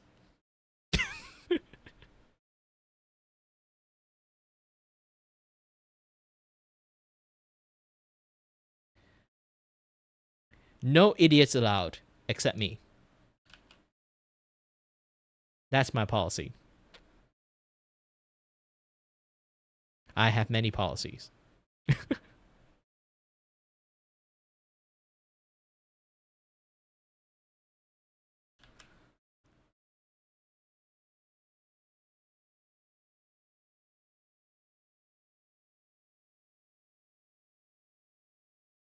Hold on a little bit. I need to finish this line before I can replay the thing. But yeah, it's well, this is like, I think since you are here the longest, you can see like why I boot some of the people off. Very like easy, no question asked. Like that time like lightly like become a little bit like offensive like on the things that they wanted to say, and despite I say no. Yep, immediately boot. And shit, I even forgot his name. Like, who's that other guy that is really troublesome and asking me music again? Simon, yes, Simon. Why I boot Simon away? Because he also exude those behavior to not non-stop. Like, no matter how much you tell him not to do that, he would just say sorry and then keep doing it. Sorry, no police.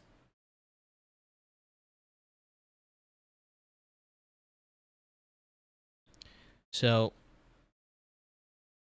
this kind of people does exist, and it's a hassle to deal with. It's not like they want to come in with a, you know, with an intention of actually have some intelligence like conversation have with you or anything like that. They just want to lit a fire somewhere and just see the fucking world burn.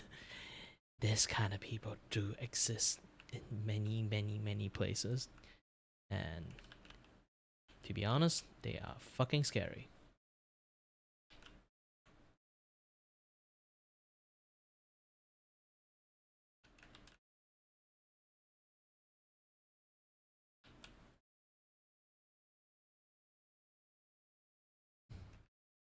Why is that?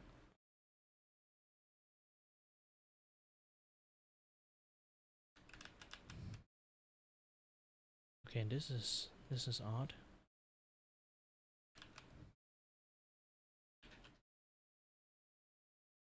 No, but I have a few issues.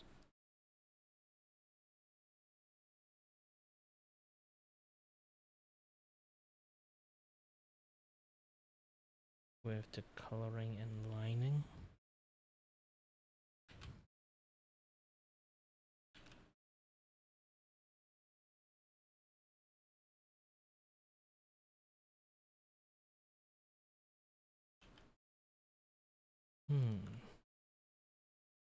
Wait a minute, why is it not going anywhere? Oh. Yep. This is the reason.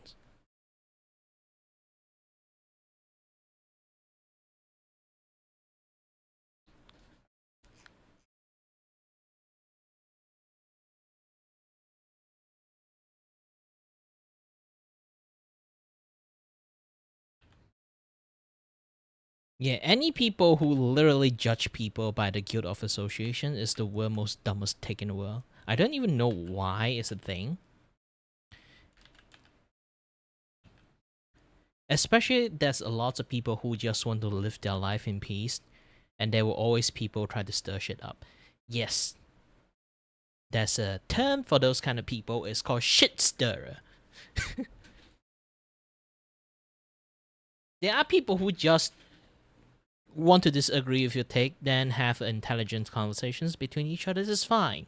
You know, be civil about it. I also be civil about it a lot. I have my own take, you have your own take. Like, especially, there's a lot of point at the end, it's complicated. We just have to agree and disagree in the same time.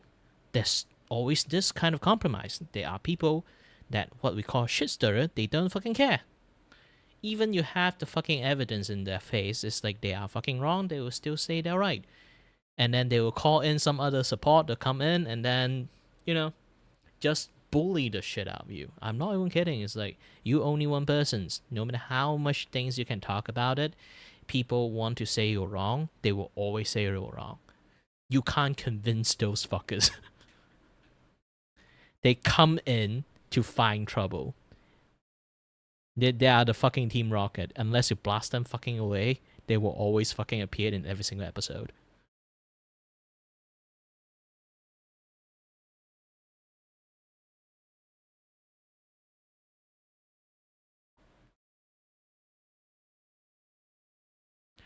And in many cases, I really feel bad for them because this is their fucking life. To go around in the internet just to disagree with people, either like to cut people pants off, is that like they get a kick out from like catching people like with their pants off. Like, imagine this thing: you have something you believed in, and you are actually correct. Okay, so you go around and find the people who against your belief, and they are in many cases what you truly believe. They are fucking wrong. And you actually have the answers to catch their pants off. And then you will play with some argument, like some chess laying down there, lay some traps for them, and then you'll be like, "Ah-ha, you fucking idiot!" That is what it is. And people get a kick out of it, like doing those kind of stuff. Why do I know that? I'm the guy who will love to argue with people. I always have those kind of like aha moment for people. So, vindication is something that very addicting. Once you get that thing one time, you will go around to keep trying your best to argue the shit out of other people just to get vindications. It's just that. But sooner or later, the point that you know will slowly fade away. It's not about the justification of your belief is going to be right or wrong. It's just going to evolve into you are fucking wrong. Checkmate. Checkmate.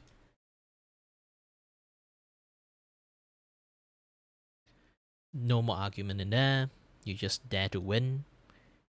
And maybe in some point, you get sloppy. The thing you say actually is fucking wrong, but you still believe yourself as winner. You try to keep pushing it. One day, it's going to fall on your own ass. And that is going to be a day that I'm going to sit and watch. This is why when you see people who love to argue with other people, just for argument's sake, it's not for the actual topic's sake, I really do not like to entertain them. Heck, I would just kick them. That's the thing. I would just kick them. They can leave me the fuck alone, because the argument, that is a waste of time. Because I'm not going to gain anything from it. My audience is not going to gain anything from it. They're not going to learn anything aside from that is a dumb take. Or people just argue for argue's sake. I do not want to condone those, activity. Like, I like people like actually talk like proper sense, have actual brains when they want to like have an intelligent argument with me. When they just talk for the sake of winning, then it's a different reason now.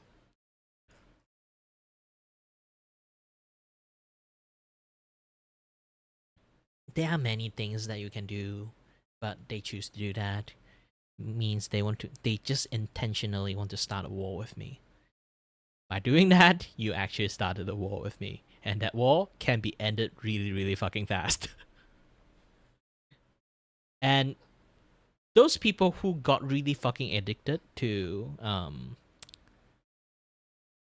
argue for argue's sake, they just want to win. The best weapon you can have is literally do not respond to them. They can self-destruct so easily, you just do not talk. You can hold the fucking popcorn, just keep eating it. They will just keep self-destruct their way to the end. I don't even know why it's like that. I know, again, winning an argument is very addicting, but if you just went into any argument just for winning's sake, you're just not going to help the cause that you are arguing with. Anyone really want to argue with anything, really just do like argue stuff in the territory that you really understand.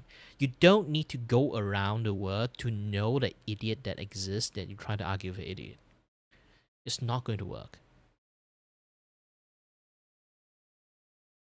Who lived in LA, then Disguised Toast, Lily Pichu, and as you might have guessed, they were the complete opposite of OTK. They were wholesome, very politically correct, and extremely brand friendly. Chances were that if you were a substantial content creator who lived in LA, then this group of friends had to have means one thing, they are people pleaser.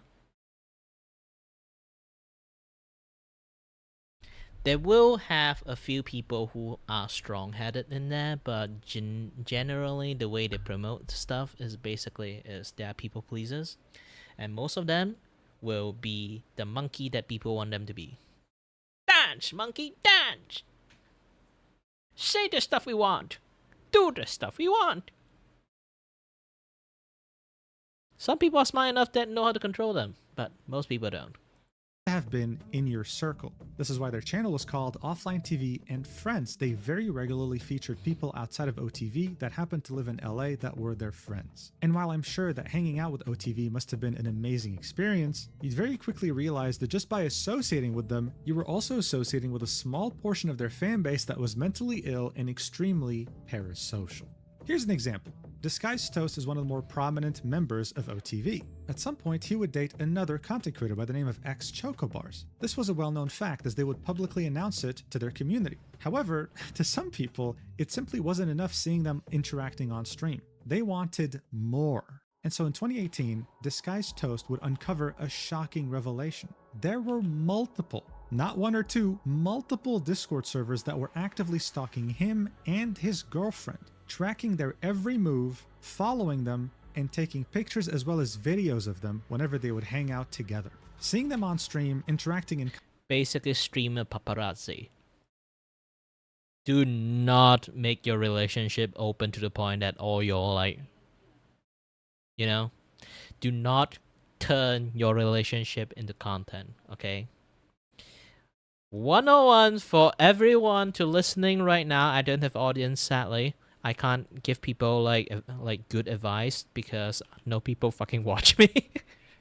Do not even you have like husband or wife, boyfriend, girlfriend, high school sweetheart, or anything like that, do not publicly announce it. In fact, please hide it as much as possible. There are batshit crazy people out there. Okay? They are batshit crazy people out there. Content simply wasn't enough. They wanted to be part of their private lives. Every second of their lives was content, whether they liked it or not. It was an egregious Why do you breach guys think of their paparazzi privacy. exist? It absolutely shocked the streaming world at the time. No one deserves this happening to them. The problem was, though, that OTV didn't really know how to set proper boundaries. Being brand friendly and politically correct comes at a huge cost sometimes. One of them being the fact that you are very easily bullied. Yeah, this is why I end up not a really brand friendly person. I literally just say what I want to say and say fucking shit anytime I want. When I work with like VEP around that time, I become a brand friendly person, and I can see that take a toll on me so much. Really so much. Even though they literally let me do whatever the fuck I want, okay? The literal contract say like I can do whatever the fuck I want outside of like VP like stuff, but I still end up like being a very brand friendly person because I know my action have consequences and it's going to affect other people in VP. Like even no matter like how distant I am from VP, the moment I say something wrong, it's going to affect everyone. And I become super brand friendly. I say the nicest thing in the world. I don't get into complicated topic. I try to distance away from a lot of stuff. I basically become the kid-friendly Kirei. And imagine me without cursing.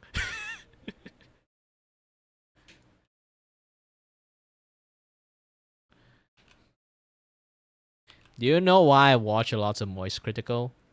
It's because I want to learn his way of try to not curse too much to a point that make your stream like super not kid friendly.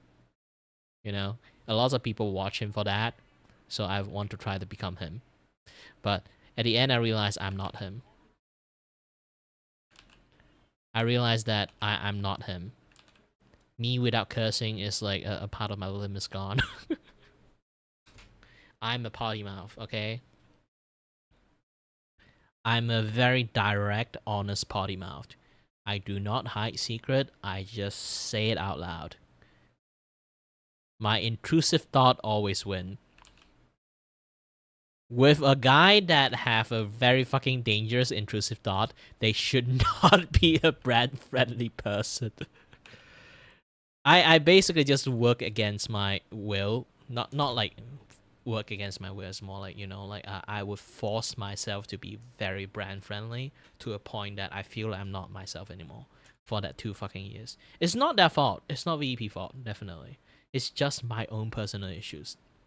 You know, everyone have their own principle, and you guys already understand. I have a really strong sense of principle that I will always upheld myself. Sometimes I choose not to, sometimes I choose not to, but at the end, it's still my choice, you know? And that principle is basically that my own downfall of many, many, many things is basically I'm just a stubborn asshole. And because of that, I just lose any capability of being like, you know, the guy that everyone like me about. You know, all my friends like me, like lots of things about me is literally I'm the... How should I even say this? Without sort of like sound like I'm just self-praising myself. It's just... You guys understand that I'm just a very genuine person. I don't hold back my language. I don't hold back what I say. I am not going to sorry and say something that is going to hurt someone. And that can be very hurtful. Go figure. You say hurtful stuff. Of course it's going to be hurtful, okay? The truth can be painful sometimes. And a lot of my friends like love to hang out with me just because of that. I'm just a very genuine person. I don't shoot. I maybe sometimes I would choose to sugarcoat stuff, but generally it's not something that I would commonly do. If I really have to sugarcoat the word, means that you really fucked up. You are so fucked up in a way that like it's not like normal fucked up, it's like already happened. I won't just go and say I told you so. I would just say it in the most like sugarcoat way. If that happens, means that you really fucked up.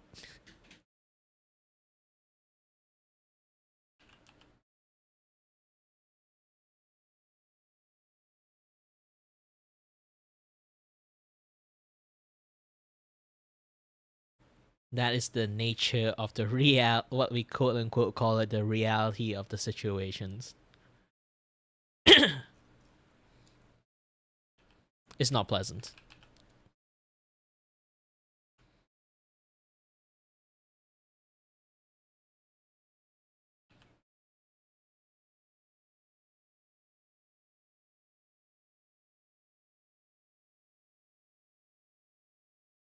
And it will never be pleasant. But in truth, like I would say, like in reality, you always need a person like that. It's like there's always in a group relationship with a bunch of people, you will always have one genuine person, one rule followers, okay, and then another one that is, just a ass wiper, not ass wiper. What we call it, the shoe polishers, you know. Give you the delusions of a lot of things, but still, why they all need to exist in a friend group is because relationship is delicate. They need a very balanced structures. Sometimes you're just going to get really tired from hearing like getting like truth blasted like here and there. You're just going to get fucking tired. No shit, Sherlock's. Getting slapped, even you can take it, is tiring. And always have a shoe shiner in your group is good.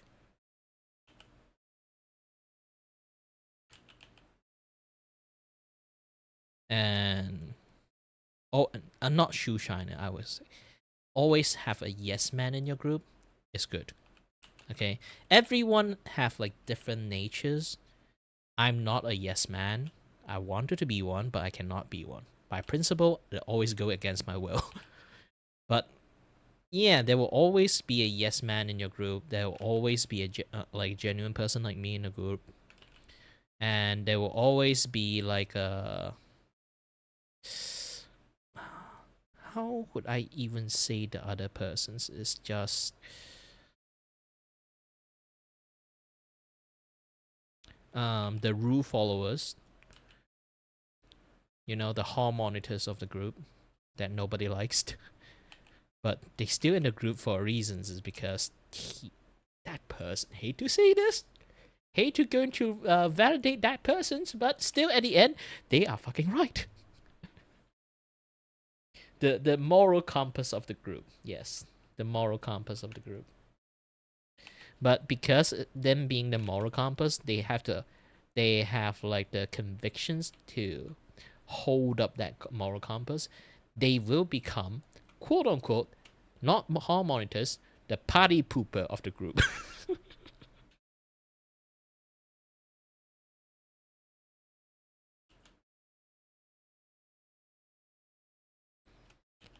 He is the no man in the group. Not just no man. He will be harshly judge you while everyone say it's fine. He will say no, it's not fine. It's your fucking fault. Accept it. Deal with it.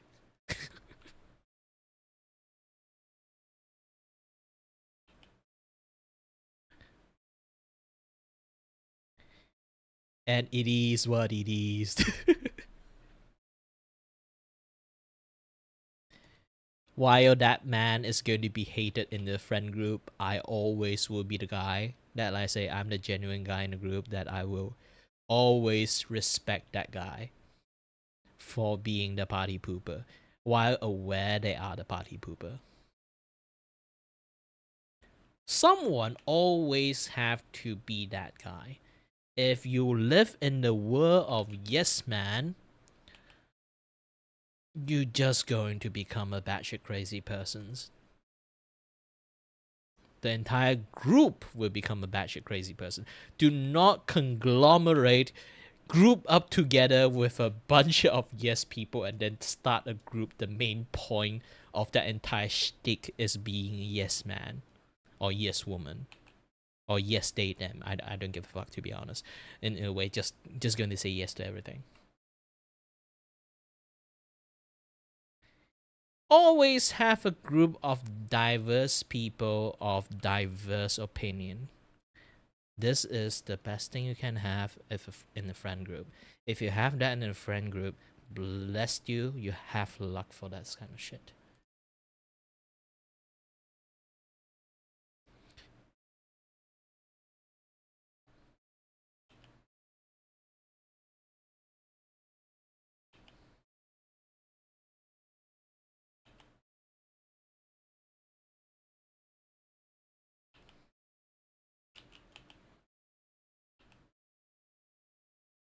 And hold on a little bit again, a little bit coloring before I can continue the video. I really hope I literally have a shortcut to play back by the just video about I anyone paused. who gets a viral post on Twitter. For example, in December 2023, though that OTV didn't really know how to set proper boundaries. Being brand friendly and politically correct comes at a huge cost sometimes. One of them being the fact that you are very easily bullied by just about anyone who gets a viral post on Twitter. For example, in December 2023, Scar would make a fairly harmless joke to one of his friends. Someone random would make a post on Twitter saying that it was racially charged, that it was disgusting, that it was racist to an entire race of people, and instead of putting his foot down saying, dude, this is my friend and we're comfortable, we have our own boundaries, he apologized as if he murdered someone. One of the first most important rules of content creation is when you give an inch, people will ask for a mile, and that's exactly how OTV treated their community. They treated them like...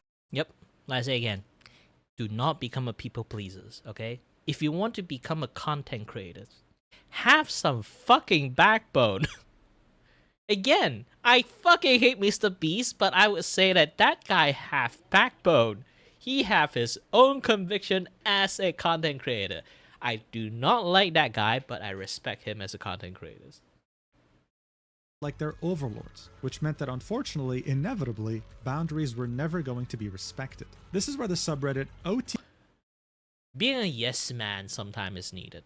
There are times that you need a yes man. There's sometimes you need a no man. There's sometimes you need a very genuine conversation like me. Sometimes you need to hit the fucking reality of like, being yes or no is a complicated situations. That's always complicated. Human to human relationship is definitely not a black and white thing. Okay? It really depends. Never be the yes man to your audience. There's always like just going to say like you can say yes 90% of your life, but you do need that 10% no in your life. That's the main thing. Do not just say yes. Because you say yes on every demand, you are not yourself. But if you just say no for every demand, you are just selfish.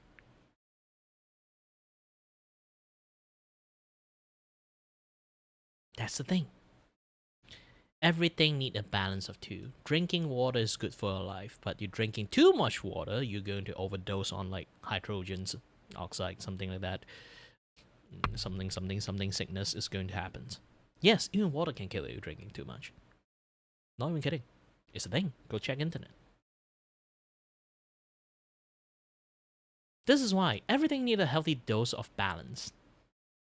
And if you do not know how to control that balance, you need a friend group that have diversity of one of the extreme, and then you guys have the open relationship enough to balance each other out without overstep your boundary. This is how friends exist.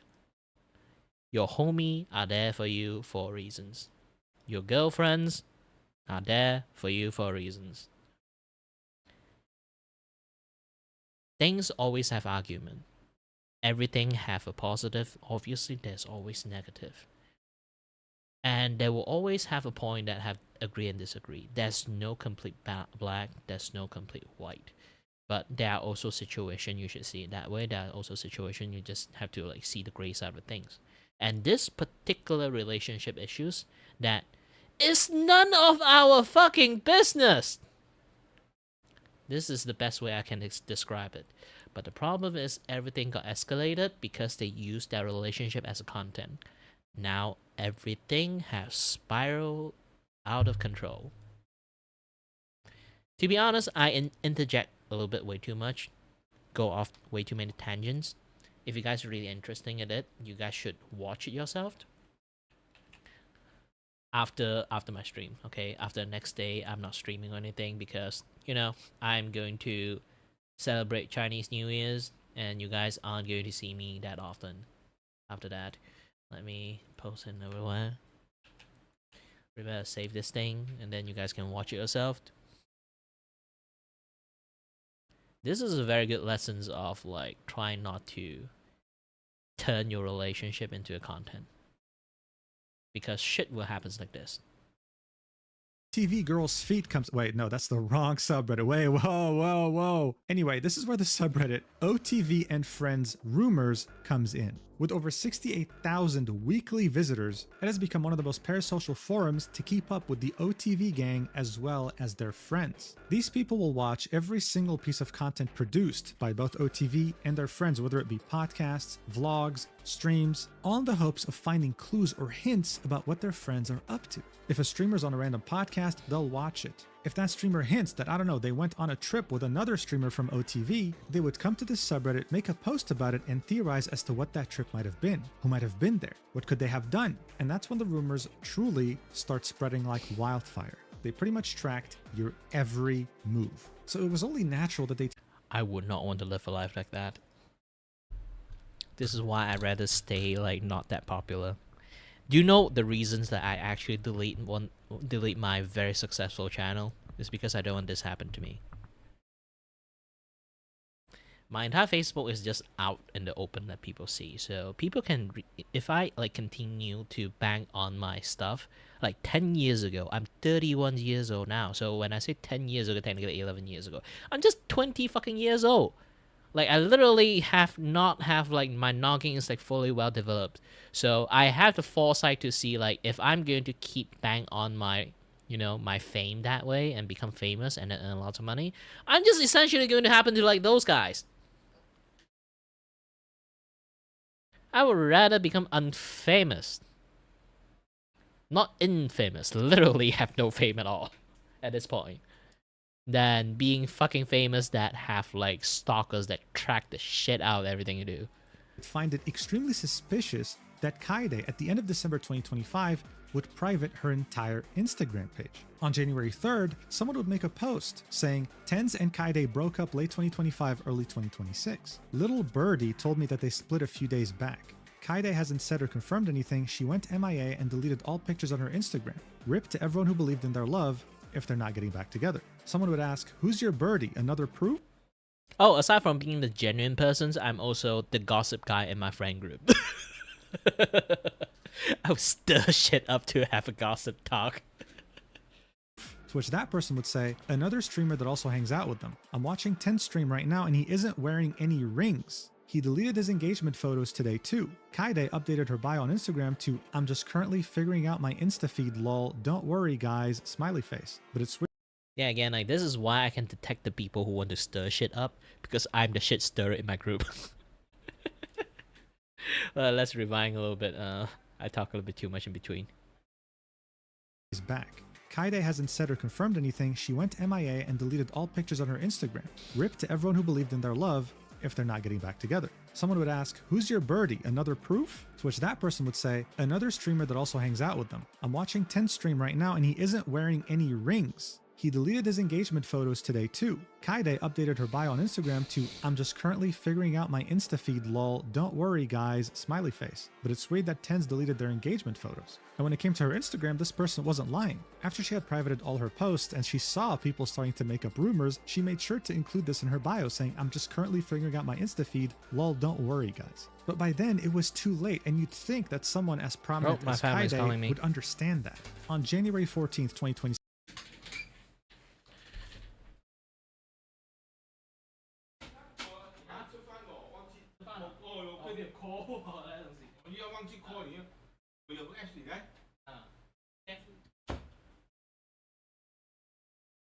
Alright, I gotta go out. My family actually went out to eat. They didn't tell me. I didn't look at phone while I'm working. So either way, thank you very much for watching, and as always, guys, stay healthy, stay safe, and go watch this yourself. Maybe next time we can continue to watch this together. Bye-bye. Sadly.